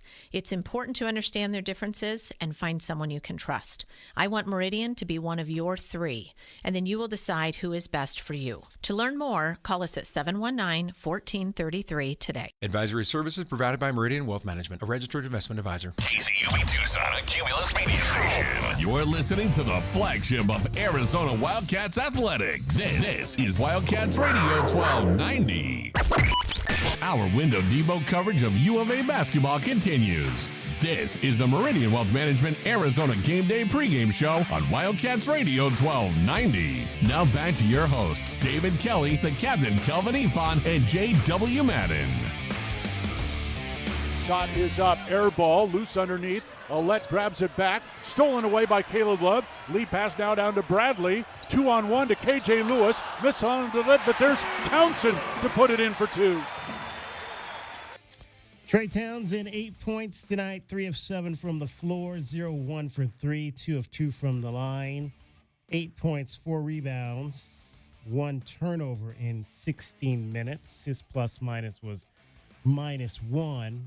But again, I felt like he was active as always, stayed active, stayed on the move for the Arizona Wildcats in that starting role. Tougher game off the bench, guys, for your 2 guards who we had talked extensively about before the ball game. Conrad Martinez played just the 2-minute stint in the contest and did not get any stats. And then Anthony Del Orso played just 11 minutes and missed 2 shots, missed a 3, had some difficulties on defense, did have 1 assist in the ball game. What did you guys kind of see maybe that were some of the flaws in this game as it related to those 2 guys being able to kind of be involved in it? Who can they guard? There was nobody on either one of those teams they could have guarded. I think Coach saw early, just watching the game, and athleticism and toughness that those guys were playing with. And, as a coach, man, you got to put your best guys out there against, the other team's best guys when you're in that type of situation. Yeah, I didn't see anything that happened with El Jefecito, but I will say that Del Orso, the team had it going a little bit, and Del Orso took a 1-pass 3-pointer, Kelvin, with about 28 seconds left on the shot clock, and the very next possession down got a foul, and he seemed very upset about that, and I don't think he got back in the game after that dead ball. So much like that Duke game, I mean, we're not in those huddles or privy to a lot of those conversations, but it seemed like the coaching staff saw something from Delly that they maybe weren't happy about, or maybe just decided to go in a different direction, because I don't think he got in back after those back-to-back plays. It happens. They got guys, Kelvin. You're going to need a deep bench. You're going to need guys to all produce going forward, but they had enough firepower tonight. They didn't maybe necessarily need Delly to do a bunch of stuff. But you just got to stay composed. I mean, I think he was mad at himself more than anything that he maybe took a little too quick in the they didn't even have any offensive flow. It was just a pass off of a defensive rebound. And then on the next play down, he got beat defensively. Wasn't really happy about the foul call, but clearly you said it. I mean, the coaching staff saw what Reynolds was about to go do and decided that they didn't want Delly in the game for that stretch. And they were going at him. That's how he actually got going. He went at Del Orso a few times and got a few easy buckets, and that rim got huge right there. And Coach knew right there that he had to make an adjustment right there, and that's something. Huh? Kelvin, we all know that never happened to you, but you must have been in games where some of your teammates were getting hunted. Like some of the teammates on your team were getting hunted by the opposition. Like you came in with that rep about being a good defensive player. Right. But that whole concept of, hey, they got a weak link over here. Let's make sure that we take care of that. Oh, yeah, that's basketball 101. That's basketball 101. Go to, where you think you have an advantage at, whether it's either in size or with speed. And that's what's happening. They went right at him and attacked him. And a lot of times, people have to understand this. Sometimes when you take a player out, it's not necessarily because he's doing bad. It's that you don't want him to end up feeling like he cost you the game, right? When you see guys going at him and your defense having to over-adjust to help him, you don't want to put him in that situation. So, you cut his minutes. This ain't his game. That's why we have a team. What's that kick in the pants or pat on the back whole thing, right? And I mean, I don't know Del Orso. I don't know him personally, but it seems like he's very emotional. And when those situations like that one happen, similar thing happened in that Duke game, he got very visibly agitated by that play. Like you said, building them up, giving them confidence, having them be, have success within their role within that offense.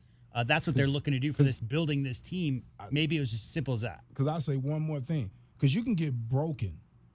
You leave him in a game like that, and a guy go off on you for, 20, 30 straight, and we didn't adjust, and we didn't. Is that do like trying to anything guard help him? AI 'Cause I've seen in that Madison Square happen. Garden?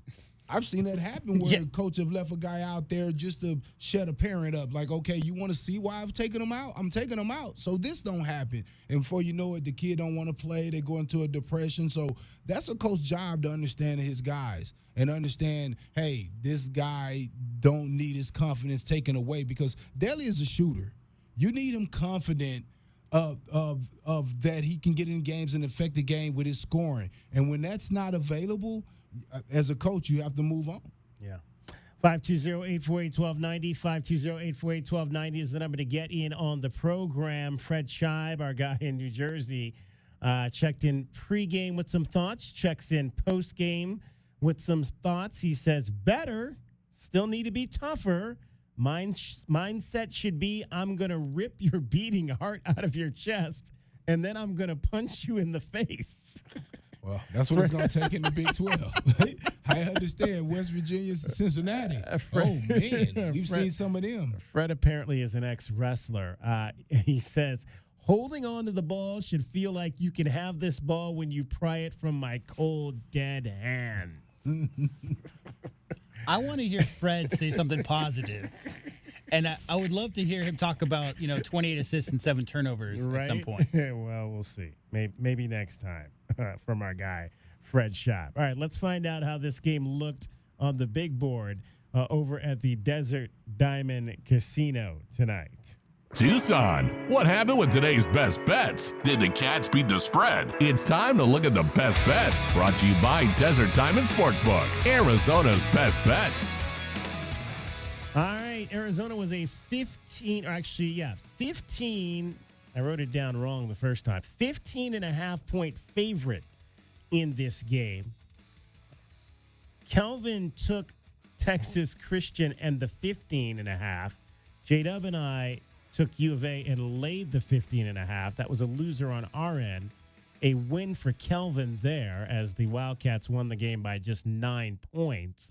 Your over-under today was 145.5. J-Dub and I took the over on that. Kelvin took the under. So that's a win for J-Dub and I. So everybody gets a split tonight. No movement.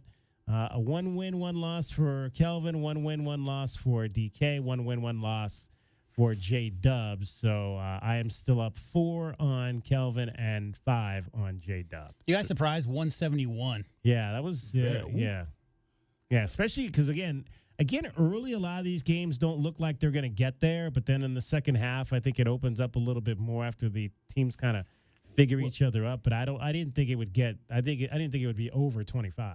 And I felt like TCU ended up playing U of A's game. Well, yeah. And they couldn't win it. I think their announcer, the guy that spoke before the game, said they couldn't win a game. Yeah, in the 70s. So, if it got 75 or higher, they were going to be in trouble. Yeah, and there you go. But again, considering it got 75 and higher, they were in it. They were still in it in the final 3-4 minutes. So it maybe wasn't the kind of game they wanted to play, but they were in it. Yeah, but you knew they couldn't win that game. Yeah. Because your 2 best scorers are not even there.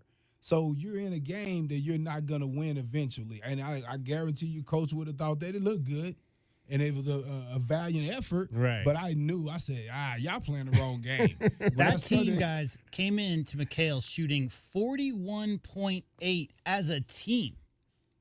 41.8 field goal percentage is their team.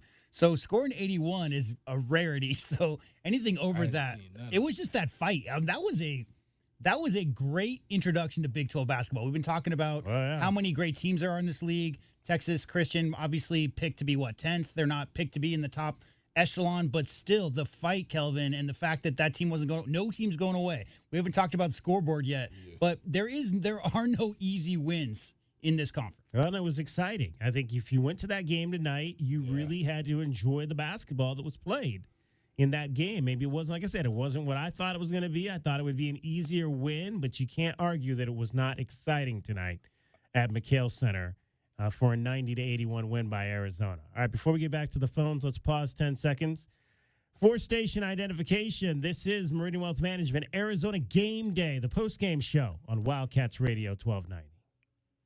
TCU Tucson, a Cumulus media station. You're listening to the flagship of Arizona Wildcats athletics. This is Wildcats Radio 1290. Those are today's best bets. They're brought to you by Desert Diamond Sportsbook, Arizona's best bet.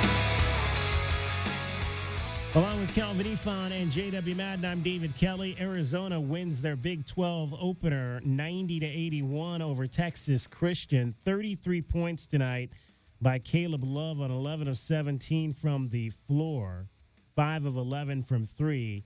So he went 6 of 6 from 2 and 6 of 6 from the line in this game. 7 rebounds, 7 assists, no turnovers, 2 steals for Caleb Love in this contest. How many of those 11 three-point attempts, Kelvin, were heat checks?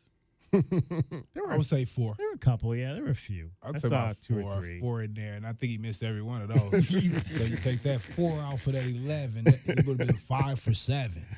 So that's what he needs to go back and look at. 5 for 7 looks a lot better than 5 of 11. I think it was versus that 1-3-1 or 2-3 matchup that they kind of threw in there because Arizona was having their way in the half-court man-to-man, and they threw a little bit of it wasn't quite a standard 2-3.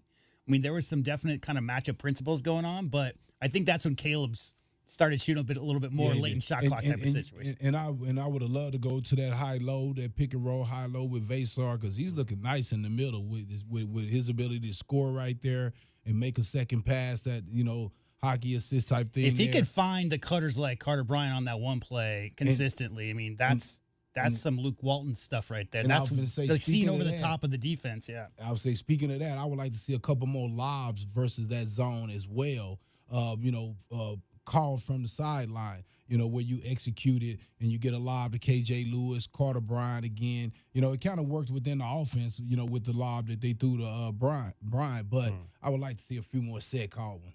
We'll talk a bit more about Carter Bryant and his night straight ahead. Let's go back to the phones and talk to Paul in Phoenix. You're on Meridian Wealth Management Arizona Game Day after a 90-81 U of A win over TCU. Hey, David, Kelvin, JW, I hope you guys have had a good holiday season so far. Merry Christmas and Happy New Year as well to you guys. And please pass that along to my boy Glenn Howell as well. I know, Kelvin, one of you guys probably will talk to him on a regular basis. But, interesting game tonight. My daughter looked at me, I think it was in the second half, and she looked at me, she goes, Dad, she said, I don't really know who we should, hate as far as coaches yet in this. I go, you know what? That's a good question. I said we don't know yet, but we will soon enough. We'll figure out which guys are they're annoying. We already know some of our friends who followed us from the Pac-12. But these other coaches, we'll figure it out. I think Kelvin Sampson is going to a guy just because Houston, Bill Self obviously is going to be at the top of the list. Kelvin Sampson's a legendary guy who we've had battles with before at a number of different places. So I could see him being a guy. How did your daughter feel about Ben Howland at UCLA? Because that's the same dude, Jamie, that's the same guy. I mean, that's the Ben Howland protege. He was at Northern Arizona with him. He was at Pitt with him, took over at Pitt for him. That's the same clone. Style of offense, same scowl, all this stuff. I mean, same dude, basically. I'll tell you a guy who you're not. I'll tell you a guy who you won't be able to hate is Coach Drew over at Baylor. Yeah. but you got to watch out because he's one of those nice guys that, kick your butt. I'm pretty sure. What's his first name, Kelvin? What's his first name? Is it Bryce or Scott? Scott. Yeah, it's Scott. Bryce is up at okay. GCU. That's Bryce's brother, right? Yeah. Mm-hmm. And Bryce is the one up here at Grand Canyon. Yeah, he's at Grand Canyon. Homer. Grand Canyon. Homer, right. that's right. the dad, yeah. We played against Valparaiso. So so you guys, this game tonight, it's interesting, and I drive my family crazy because of course I listen to the radio, okay, and then I watch the game. But tonight I thought, I'm gonna hook up the app on my phone and just listen to the phone while I'm watching the game. And my family was very, very pleased that the app and the game are literally within a second apart. Really? So I wasn't already screaming, and then 40 seconds later, they're like, "Oh, thanks, Dad, for the that was a dunk, wasn't it?" So it was lined up. It was very enjoyable to listen to Brian. Probably because it was ESPN. It was the stream tonight. I think like when it's the TV stream and the audio stream, it's a little bit closer than if you were watching it on TV and then trying to listen to the stream, where I think it's a little bit further apart. Yep. So I enjoyed it. That was good tonight. So I have a question, and this is going to go out. So I'm going to put it out to the three of you, and I know who's going to give an answer, and he has a good answer because I honestly don't know it. So I'm asking the question out of ignorance. I have lots of Wildcat player memories, but I like the kid, and I really think there's a hidden thing with this young man, Carter Bryant. Okay, that I really think. Even though we've lost Mo Krivas, I understand that, and that's it's sad. But what it's going to do is it's going to change the flow of our game a little bit more, and I want a little bit more out of Carter. So I want to ask you guys: is there a guy from the U of A past that we can say maybe comparison right now, or maybe Carter will someday be kind of like him? Who do you guys have a name? It's funny you asked that. Because that was going to be my Carter Bryant point. And again, we're nitpicking here. I thought Carter had a nice game, but there's one thing that I'm seeing that I've seen multiple times now that concerns me. We talked about it a couple of weeks ago, but kind of turned it into a positive, was where he got the ball in the middle of the zone and he kicked it out to somebody else for a three-pointer. Today, he kind of did the same thing, and I just think he's reluctant to shoot that ball when he gets it in the middle like there. And I think he could be Brandon Ashley. That's the name that comes to me when I think about who Carter Bryant could play like. But Brandon was never afraid to take that little 16-foot jumper in the middle of the zone when he got it. And I just think Carter's a little bit hesitant. He got it again today. He didn't take it. He kicked it out. Then he got it back and took a three. Backed it up and took a 3-point shot, which I got again. I'm thinking, you could have taken the easier two there. I just don't think he's ready to take that shot. Only thing I'll say is this: a lot of times, coaches coaching to you, don't shoot it the first time you get it. You kind of want to make at least one pass, and if you get it back, look the score, because more than likely the shot clock is going to be down. Now you back in a catch and shoot situation like that. So I think right now with we're trying to get other people involved, move the ball. We're trying to, get to our high assist totals. I think he's, looking for people. But at the same time, I think as time goes along and he gets more confident, he's going to start looking for that. And then the other thing was, and then the next possession was he came down and he turned it over, trying to spin it in the lane. But still, 3 of 6, you'll take, 50% from that young man, and he made a 3. You'll take that. 2 turnovers, unfortunately. But again, I thought overall it was a good night. I would just like to see him maybe try to shoot that mid-range jumper. And I think that the player you're asking about to me is Brandon Ashley. Who do you think maybe kind of he plays in the mode of? How tall is he? Like 6'8". 6'8", yeah. But he has really much longer arms than a 6'8" guy. I don't know if there's like a 7'4". I don't know if there's anybody recently that can I ask? Would it be crazy to ask him to be? And this is probably and J-Dub will shut me down right now. So Paul, you're crazy. That's not the right thing. I'd love him to be like a Michael Dickerson, where I just want him to slash to the basket and take a shot, get a shot in the free throw. We don't need 3-pointers from him. I was thinking of young Richard Jefferson. Yeah. Okay. The guy, I think the biggest guy that I would have to point towards recently is Dalen Terry. And I'm not talking about Dalen Terry as a junior, but I'm talking about Dalen Terry when he's a little bit rawer, just because of the all-around game, the willingness to D up, and a very good vision for a guy that size and really long arms. So it's so tough because Carter Bryant to me is just the epitome of a team-first guy. Mm-hmm. So he's just looking to make the right read and the right play. And DK, I think as time goes on in the film study, Kelvin, his teammates are going to be saying that's a shot, right? I mean, that's first time, first touch in the game and whatnot. But if he gets the ball and turns there at the elbow and doesn't see a defender in his face, I mean, that's a 12-foot jump shot or whatever. I think that's just reps, playing time, comfortability within the offense, and figuring out where your shots are going to come from.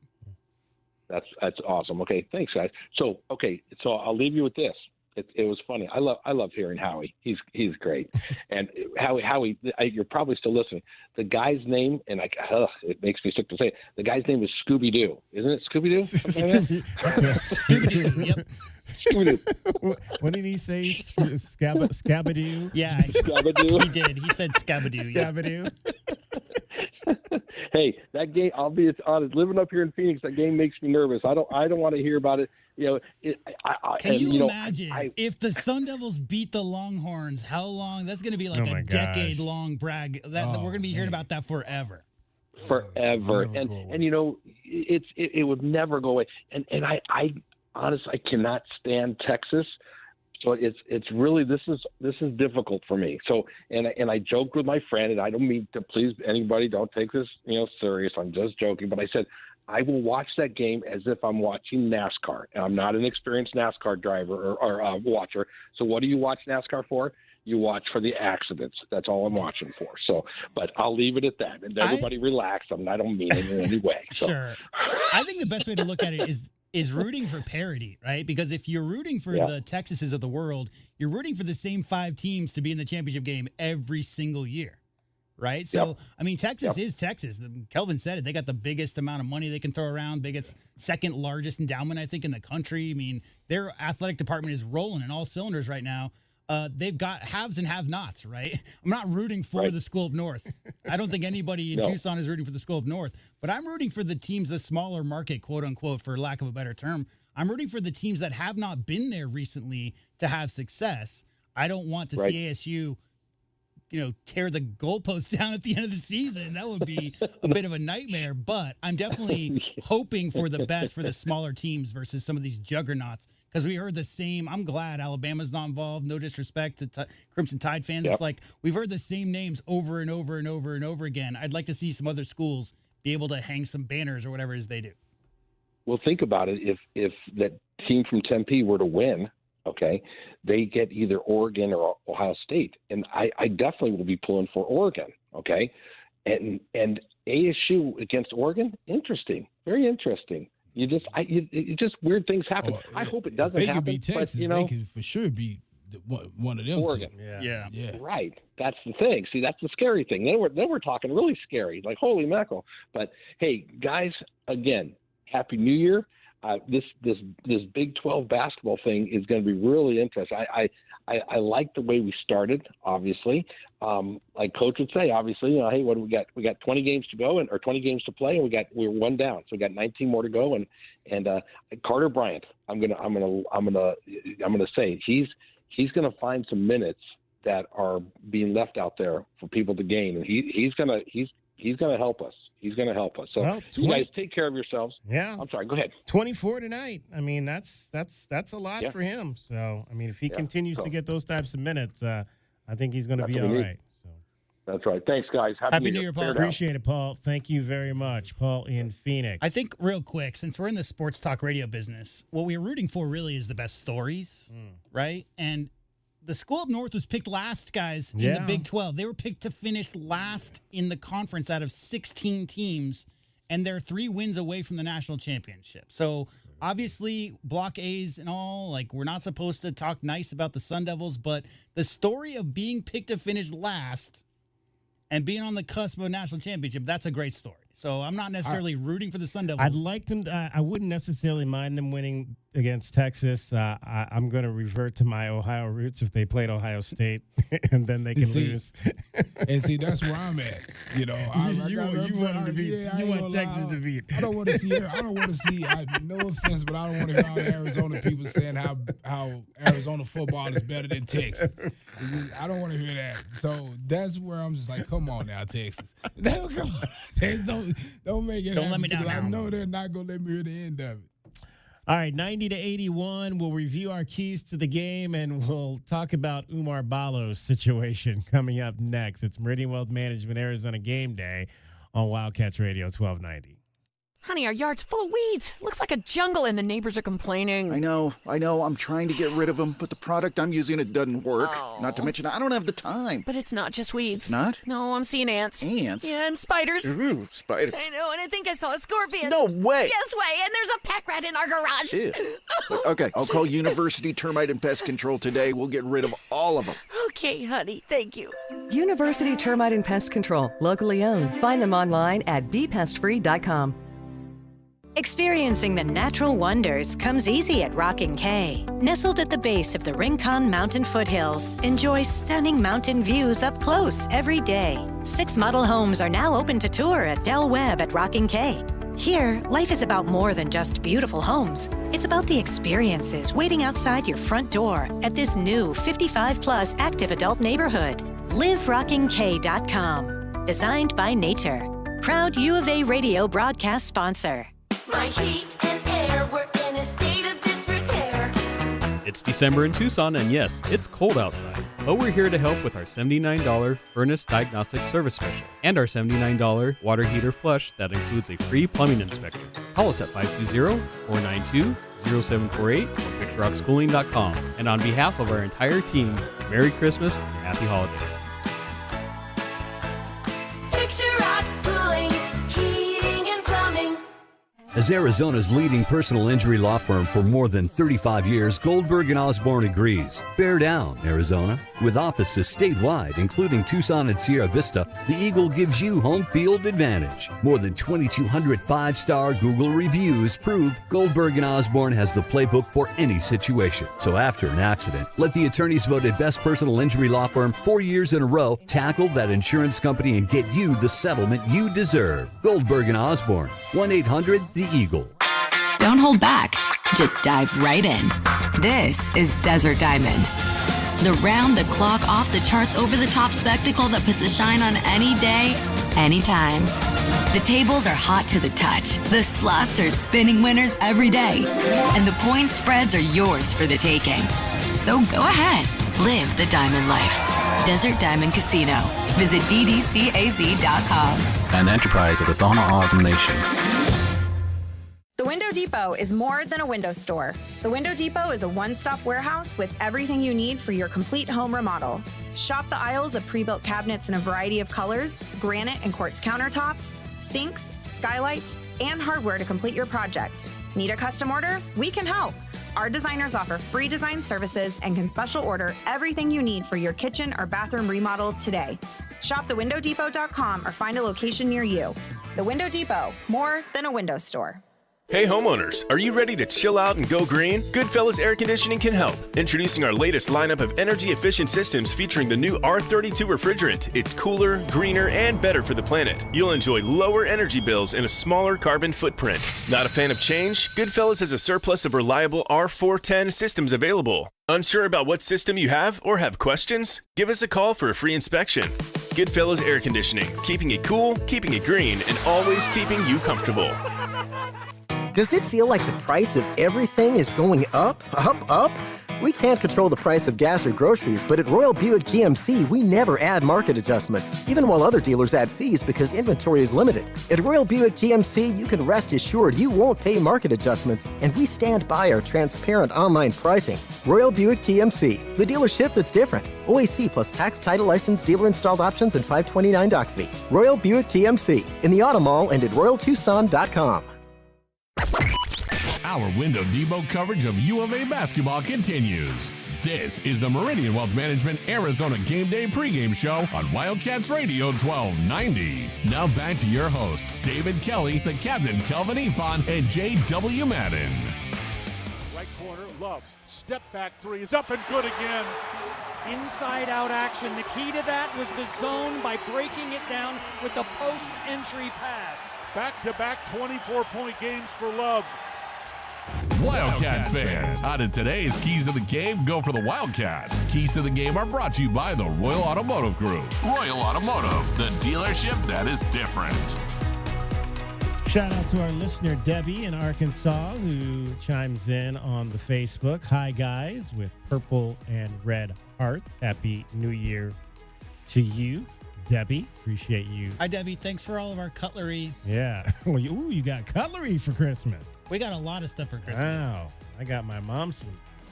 We're in the some era cutlery. where Paige makes a list on Amazon, and then the various family members, they buy things It's like send it to it's like, us. Yeah. It's like you got married. You got what do they call those things where you get the things on? Everybody buys. What do they call that?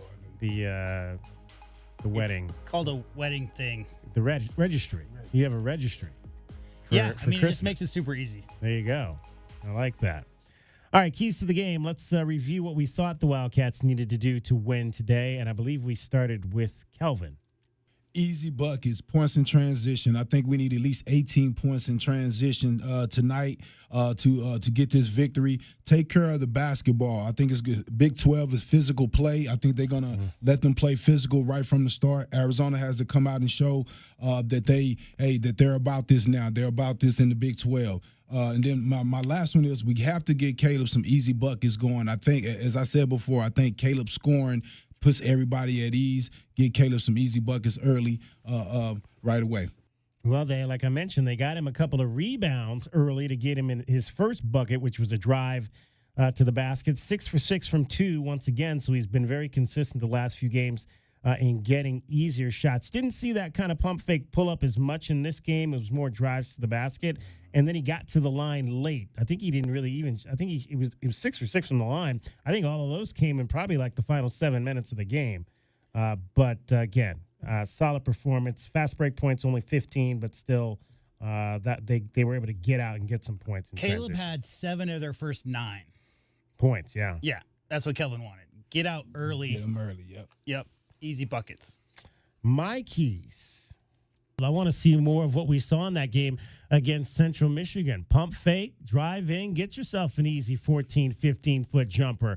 I like that he was being more aggressive in that respect, like we heard KJ Lewis say earlier in the game, inside the arc action, driving to the basket, but also driving and pulling up and making jumpers. I think when Caleb is in that mindset, that's a good thing for Arizona, because it could be a game where they try to muck it up physical. Now you got to start making your free throws.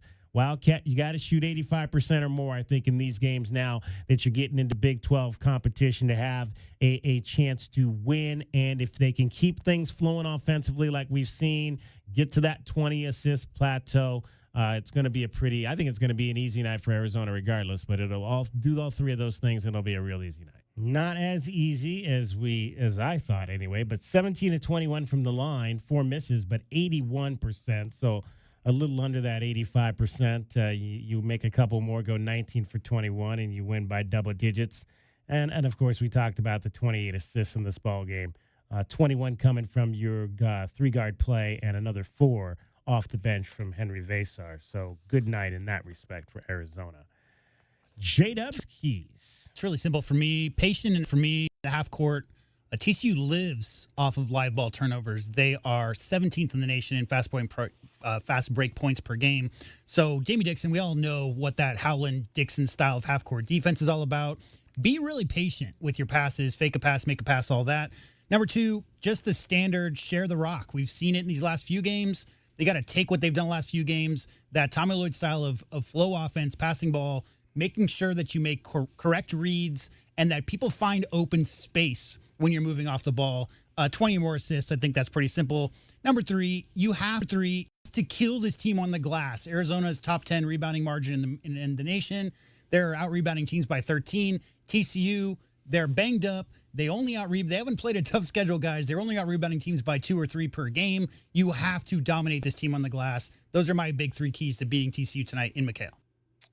Won the battle of the boards by 5, but didn't dominate it there because of Ernest Uday's performance. Mostly it was because Arizona shot 57% from the field, right? So there goes a lot of your rebounding opportunities. Both teams shot really well.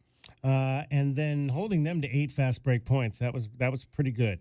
There was a stretch, like one of those runs they got on, Kelvin, like they might have had 2 or 3 good fast breaks, and I think 2 of them were successful during one of those 7-0 runs after Arizona got out to like a 10, 11-point lead.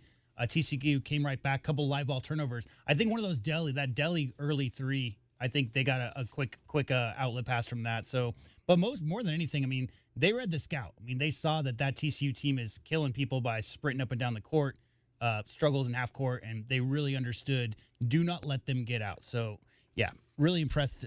Eight, you said? Yeah, 8 fast break points. Yeah, I thought they had more than that, but wow, hey, it's really good. I don't know. I mean, maybe they're not tracking the whole dead ball turnover where it goes out of bounds and then they count that as a point off a turnover, different than a fast break opportunity, right? So I think I saw point off of turnovers was a much bigger number. Yeah, 16. 16 points off of turnovers. Yeah. Only 8 fast break, though. All right, that's what we thought the Wildcats needed to do to beat TCU. Wildcats fans, that's a look at your keys to the game. They're brought to you by the Royal Automotive Group. Royal Automotive, the dealership that is different. All right, before we get out of here, or let Kelvin get out of here, let's talk a little bit about Umar Ballo, who did not play in Sunday's Indiana game against Winthrop. Inquiring minds want to know why. The Big Ten Network reported that Umar had a lower body injury that kept him out of the game. But there are also reports that he was seen 12 hours before tip-off at a bar near campus. Mike Woodson, the head coach, was asked about it after the game. Here is what Mike Woodson, JW, you see that one in there? I didn't tell you about it. I'm sure I could find it. Yes, I found it. Okay, there we go.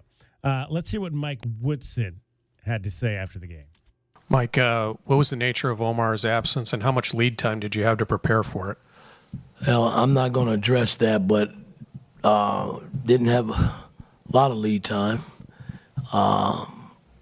But that doesn't matter. You know, we guys that are in uniform and got to play. And he didn't play tonight. And, you know, we'll sit down tomorrow and address his situation and get ready for Rutgers.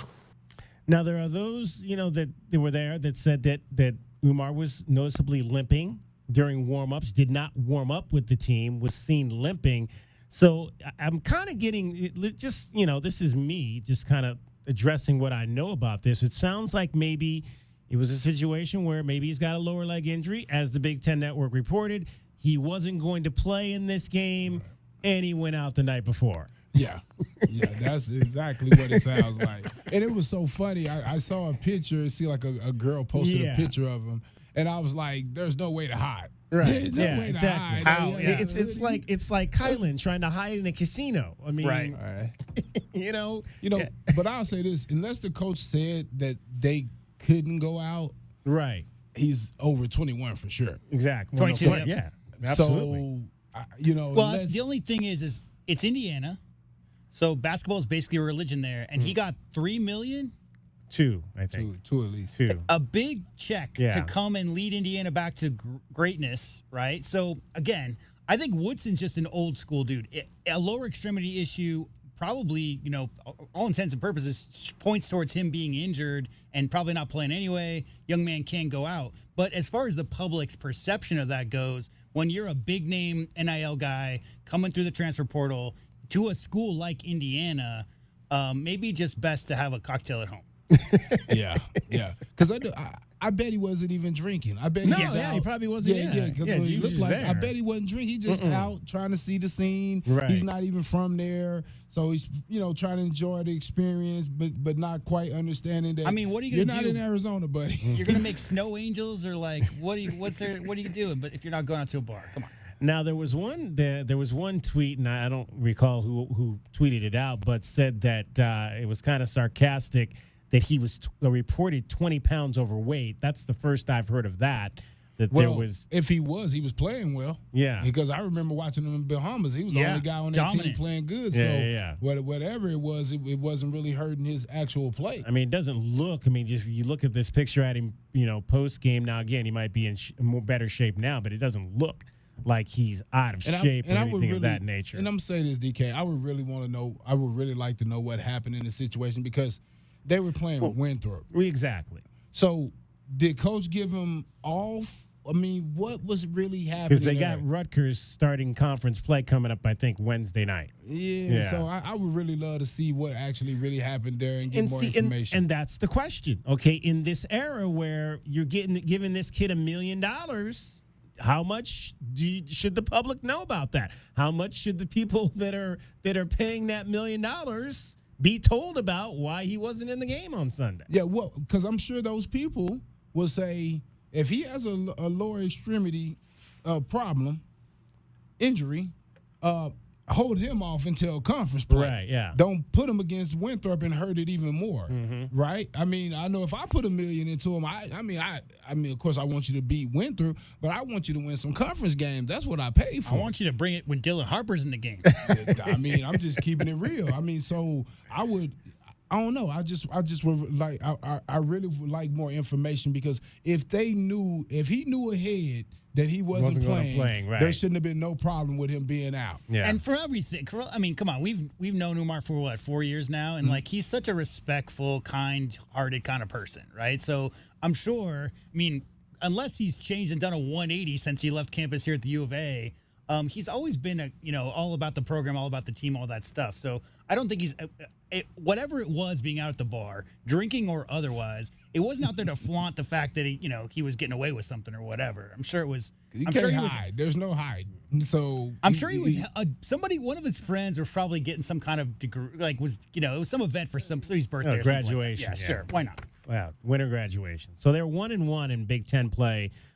They beat Minnesota by 15. They lost on the road at Nebraska by 17. So they're 10-3 overall. He played in both games. And 1-1. Yeah, played in both of those games. So there you go. His numbers are way down, though. He only had 3 field goal attempts in his last game and 4 the previous game. So, and that's in 25 and 31 minutes. So he's not seeing a lot of action, especially, I mean, he's not seeing a lot of free throws either. So maybe that lower extremity, maybe Indiana's just decided they want to shoot a lot of threes. But from what we saw against Gonzaga in that game over there in Hawaii, I mean, what was he, like 11 for 12 or something in that game? Right. Yeah, he hasn't. He's had 3 games where he's taken double-digit field goals. But like you said, 2 for 3 against Chattanooga and 3 of 4. But he went and combined 8 of 9 in those 2 games, those 2 Big Ten games between Nebraska and Minnesota, and scored 8 and 18 points in those 2 games. That's why they brought him. I mean, if you've seen Big Ten basketball, everybody's got a 7-foot guy who weighs 290 pounds. Like Right. that's what Big Ten basketball is all about. And again, I mean, when he goes to the line, I mean, he made 8 of 11 in the Minnesota game. Is he made still 5 shooting of lefty? 7. I don't know. I haven't seen if he's still shooting lefty. Yeah, I don't watch a lot of Indiana Hoosier games, if I'm honest. Not really. I know if I gave a guy $2 million, he's going to get at least 10 shots. Yeah. I'm going to set up some plays where he's going to get at least 10 shots. Well, that's my I don't know question what's is, happening. Kelvin, is like maybe the injury, I don't know. I don't know the history of the injury, Right, if it's yeah. like a nagging thing that's been around for a little bit, but doesn't look like, I mean, for Umar as a senior, 4 field goal attempts, 3 field goal attempts his last 2 games in minutes. I mean, he played 31 and 25 minutes in those 2 Right. games. That's not what we'd expect. Final thoughts, Kelvin, before we get to the road trip. That's good first win in the Big 12 versus a very tough team, but it's going to go up another level when you go on the road, get out there to Cincinnati, and then you got to play West Virginia again. So I'm excited to see how we play on the road in the Big 12. Right now, everybody's happy and feeling good about it. And I wanted to say something too. I seen everybody so happy for Caleb in that game. It just seemed like we got Caleb back. And you got to have his back like that, too, when he's struggling, too. Yeah. And that's one thing that I give Coach Lloyd credit for. He had his back the whole time, so I'm happy that, Caleb is playing well now. But, when he's struggling, you got to remember these good times, too, when he helped us win some games, too. So I was thinking about that when I seen him playing, and having a great game and scoring 33. But, yeah, excited to see these guys go on the road and see how they handle traveling together in conference play. All right, Kelvin, Happy New Year, and we will talk to you on Saturday morning. Yes, sir. Bear down. Bear down. Kelvin Efon, the captain, will get Tommy Lloyd's scoreboard and get out of here when we come back. 90-81, Arizona beats TCU. It's Meridian Wealth Management, Arizona Game Day on Wildcats Radio 1290. Do you trust those in charge of your financial future?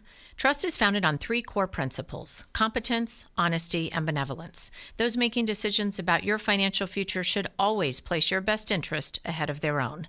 I'm Natalie Fernandez-Lee, and at Meridian Wealth Management, fostering trusted relationships with our clients is our top priority. Call us at 719-1433 or visit meridianwealthllc.com to learn more today. Advisory services provided by Meridian Wealth Management, a registered investment advisor. 2025 is bringing the biggest change to air conditioning in decades. New EPA regulations mean AC costs could rise by up to 25%. If you've been thinking about replacing your old AC, now's the time. Rightway is offering 0 interest financing and a free furnace when you replace your AC this month. Don't wait till next year when prices go up. Call Rightway today for your free no obligation estimate. Call 520-549-2697. As Arizona's leading personal injury law firm for more than 35 years, Goldberg & Osborne agrees. Bear down, Arizona. With offices statewide, including Tucson and Sierra Vista, the Eagle gives you home field advantage. More than 2,200 5-star Google reviews prove Goldberg & Osborne has the playbook for any situation. So after an accident, let the attorneys voted best personal injury law firm 4 years in a row tackle that insurance company and get you the settlement you deserve. Goldberg & Osborne, 1-800-THE EAGLE. Driving the lane, dunking on the competition, and playing as a team. These are things we'll see this season watching our Wildcats play basketball. These happen to be the things you'll also find when you buy your next vehicle from O'Reilly Chevrolet. The only difference is at O'Reilly, nobody gets penalized for traveling. Heck, we actually encourage it. See us on Broadway next to Park Place Mall. Call 747-8000 or find new roads at O'Reilly.com where you can experience our version of a steal. O'Reilly Chevrolet, more than a great price. O'Reilly Chevrolet. Think of waking up with energy, standing tall and feeling free. Think First Chiropractic, good health is to enjoy. First Chiropractic is pleased to announce that Access Health Plans now cover chiropractic care. A referral by your PCP is required. For more information, go to firstchiro.com, the most trusted name in chiropractic care. A proud U of A radio sponsor. First Chiropractic, good health is to enjoy. Cool Willie's Air and Plumbing. Always trust the big guy. Mention your Wildcats and receive $50 off any repair at coolwillies.com. Cool Willie's is proud to be a partner of the University of Arizona Wildcats basketball radio broadcast. 2 powerful teams working hard for you to get the job done right every day. Cool Willie's Air and Plumbing. Big enough to help, small enough to care. Remember to mention your Wildcats and receive $50 off any repair. coolwillies.com. The Window Depot has everything you need to create the kitchen or bathroom of your dreams. Browse the aisles of in-stock cabinets available in a variety of sizes and configurations and instantly elevate your space today. Visit a showroom and let our experts guide you. Whether you're choosing from ready-to-go designs or creating a custom masterpiece, we can help you select the perfect wood type, color, and style, and top it off with unique hardware to complete your look. Find a location near you at thewindowdepot.com. The Window Depot, more than a window store. Go Wildcats! As a new season starts, the Tucson Police Department bears down with the Tucson community. We are looking to build our team, and we need you. Interested in joining our starting lineup? Visit jointucsonpd.org. Join our team and score a great career. From our commissioned officers to our professional staff, the Tucson Police Department proudly stands behind the Arizona Wildcats. Bear down and apply today at jointucsonpd.org. Our Window Depot coverage on the Wildcats rolls on. This is the Meridian Wealth Management Arizona Gameday postgame show on Wildcats Radio 1290. Now back to your hosts, David Kelly, the Captain Kelvin Ifan, and J.W. Madden. And we got it back to Love. 3-ball straight away. He can't miss. Just how you drew it up, maybe? Not really. Another Lexus of Tucson Charity 3 for Caleb Love. 27 for Love now. Caleb Love hit 3 in a row over about a 2-minute stretch there, the second half, and helped the Wildcats seal a 90-81 win over the TCU Horned Frogs to open up Big 12 Conference play tonight at McHale Center. Let's hear from, well, first of all, before we hear from the head coach and his chat with the media after the game, he did break some news after the game with Brian Jeffries on that interview portion. What really hasn't been talked about too much is we were really depending on Mo Krievis this year to kind of be the center of this team and kind of play through him. And he was a guy that's going to demand double teams, and he's a really good player. And he was never at 100%. Now he's out for the season, so we've had to kind of reinvent ourselves the last couple of weeks, and I feel like it's coming together. So Moteas Krivas out for the season, center, big man for the Arizona Wildcats. Let's hear if the head coach elaborated any more on that in his post-game scrum with the media. 30-minute time limit before I get out of here and go home, so you guys are cutting into my relaxing time at home, so let's get this done. Big 12 rules. The Big 12? Yeah, Nate's a rule follower. That's why I love him.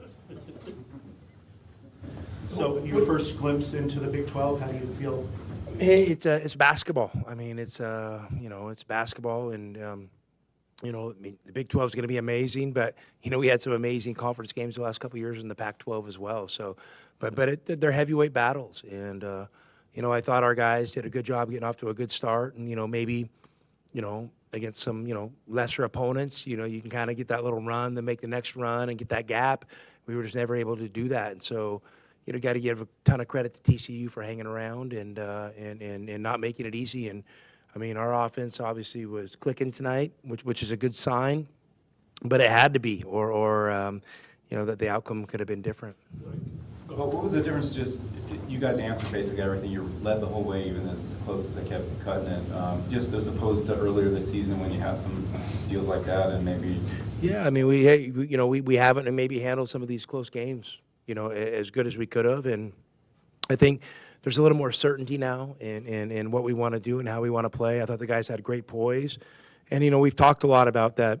These aren't going to be, 20-0 runs. You're not going to be up 30 at half. I mean, those days are done.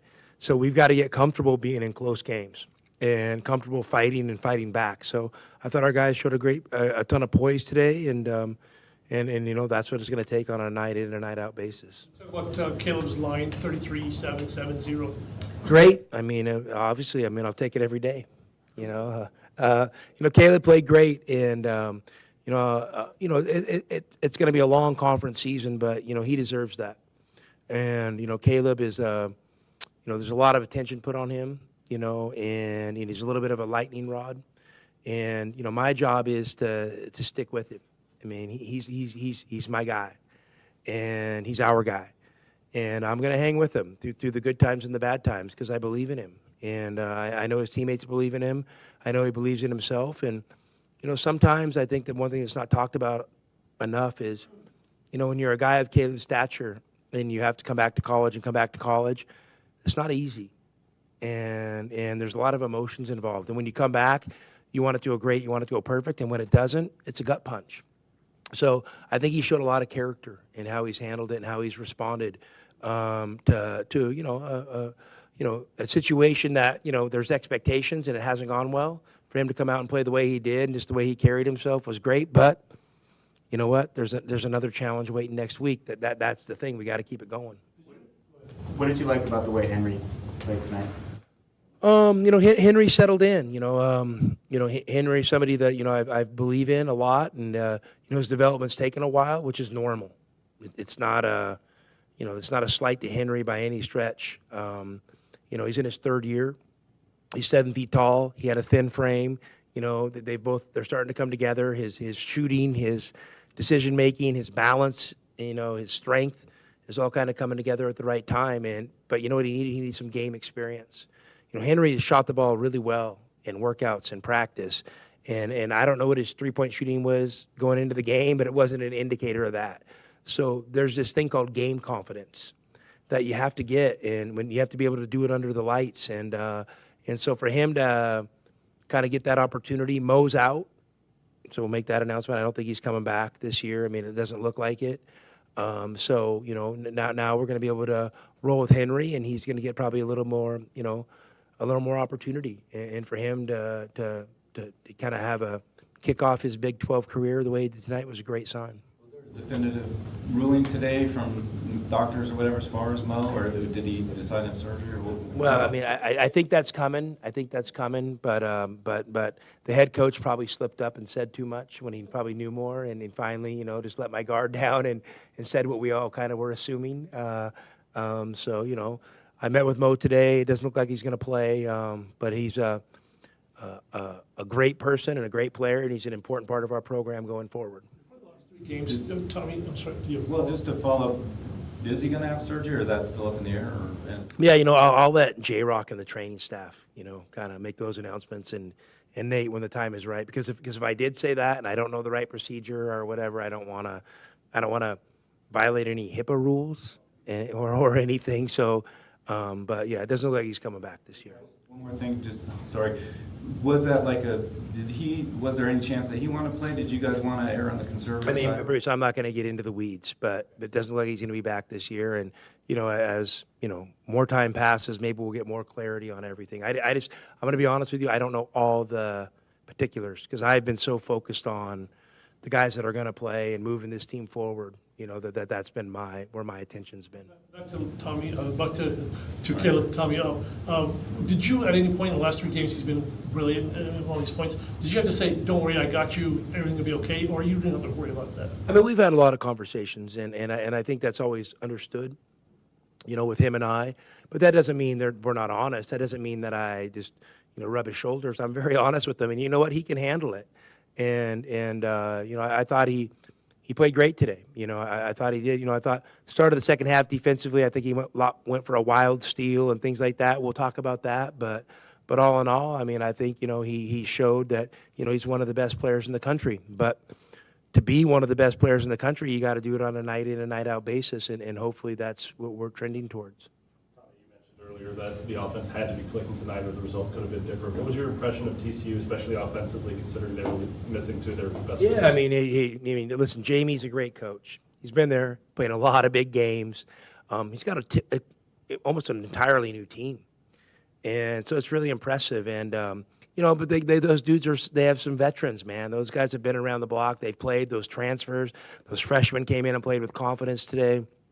Probably a little bit like we were, those injuries happen initially and it kind of rocks you a little bit. It takes a little bit to stabilize. And they're probably, knowing that Frankie's not playing this year. So Reynolds is probably a little bit more comfortable. Number 3, I think Outlet, is that his name? I mean, boy, he was something tonight.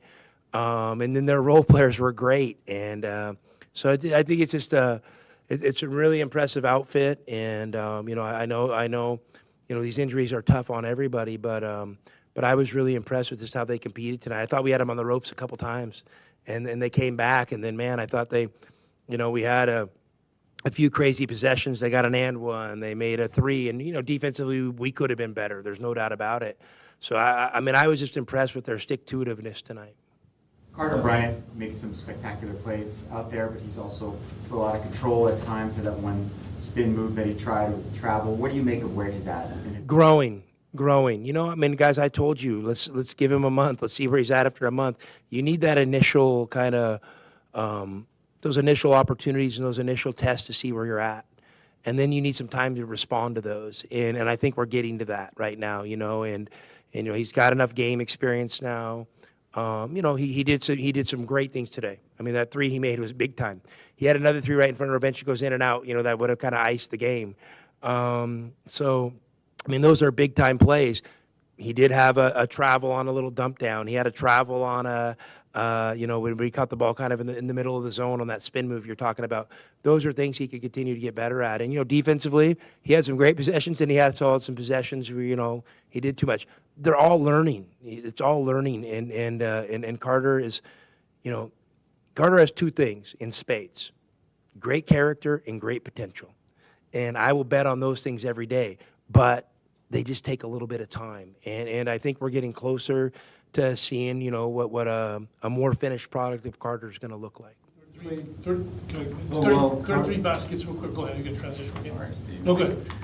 Just because I want to follow up on Carter, but why do you 2 sit next to each other? We've been together too long. It's scary how long. But the Carter, it seemed like he played really well when he was at the 4 too. I mean, is that more of a... Yeah, I mean, we've been most of his opportunities been coming at the 4, but there's a domino effect. Big Mo goes out, so you got Tobey at the 5, Henry slides over to the 5, you got Trey at the floor.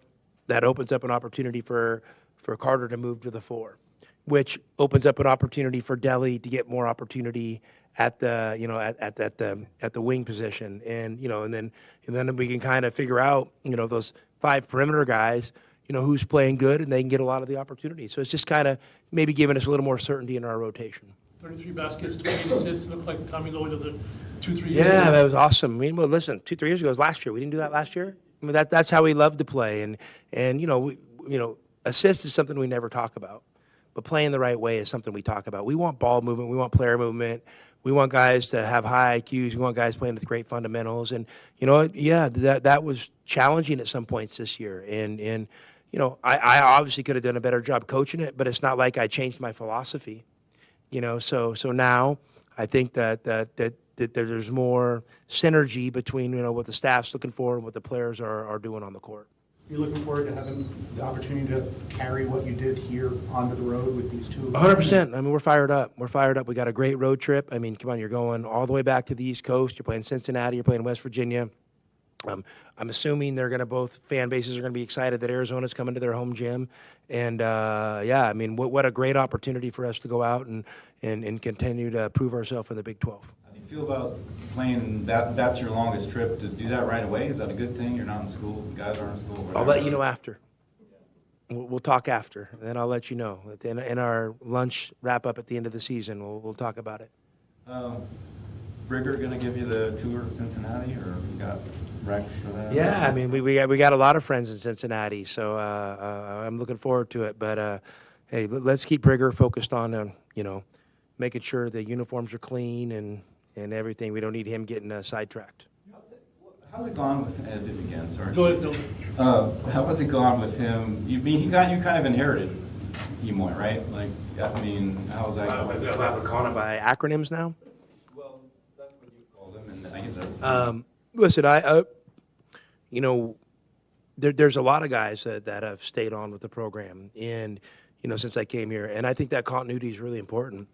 I mean, I'm not going to come in and assume that I know everything that is Arizona basketball, and I am going to be everything that Arizona basketball is going to be.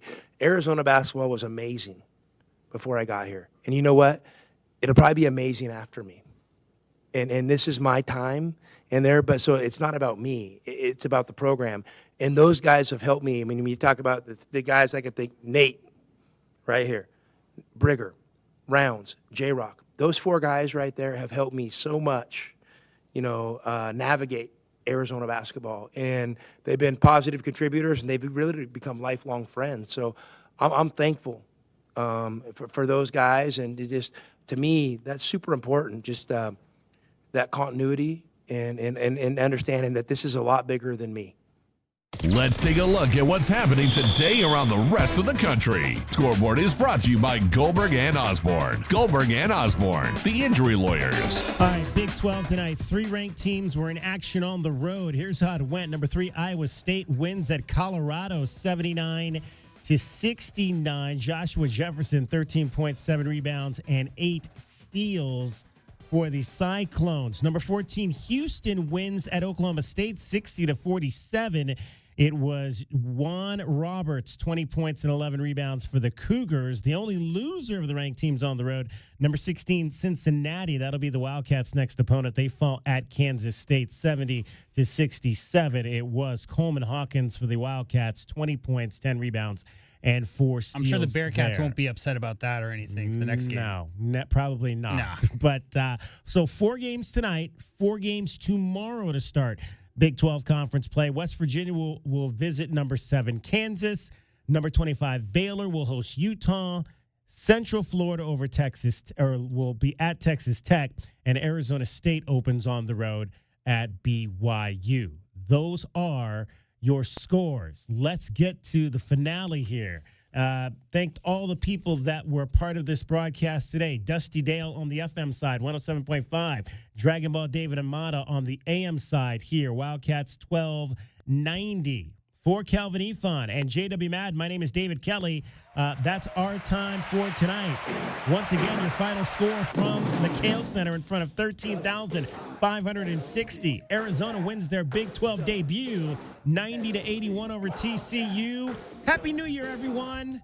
Bear down, Arizona. We'll talk to you in 2025. First, they all were skeptics. They used to put us down. But Tucson, Arizona is a basketball town. Our Window Depot postgame coverage of Arizona basketball rolls on.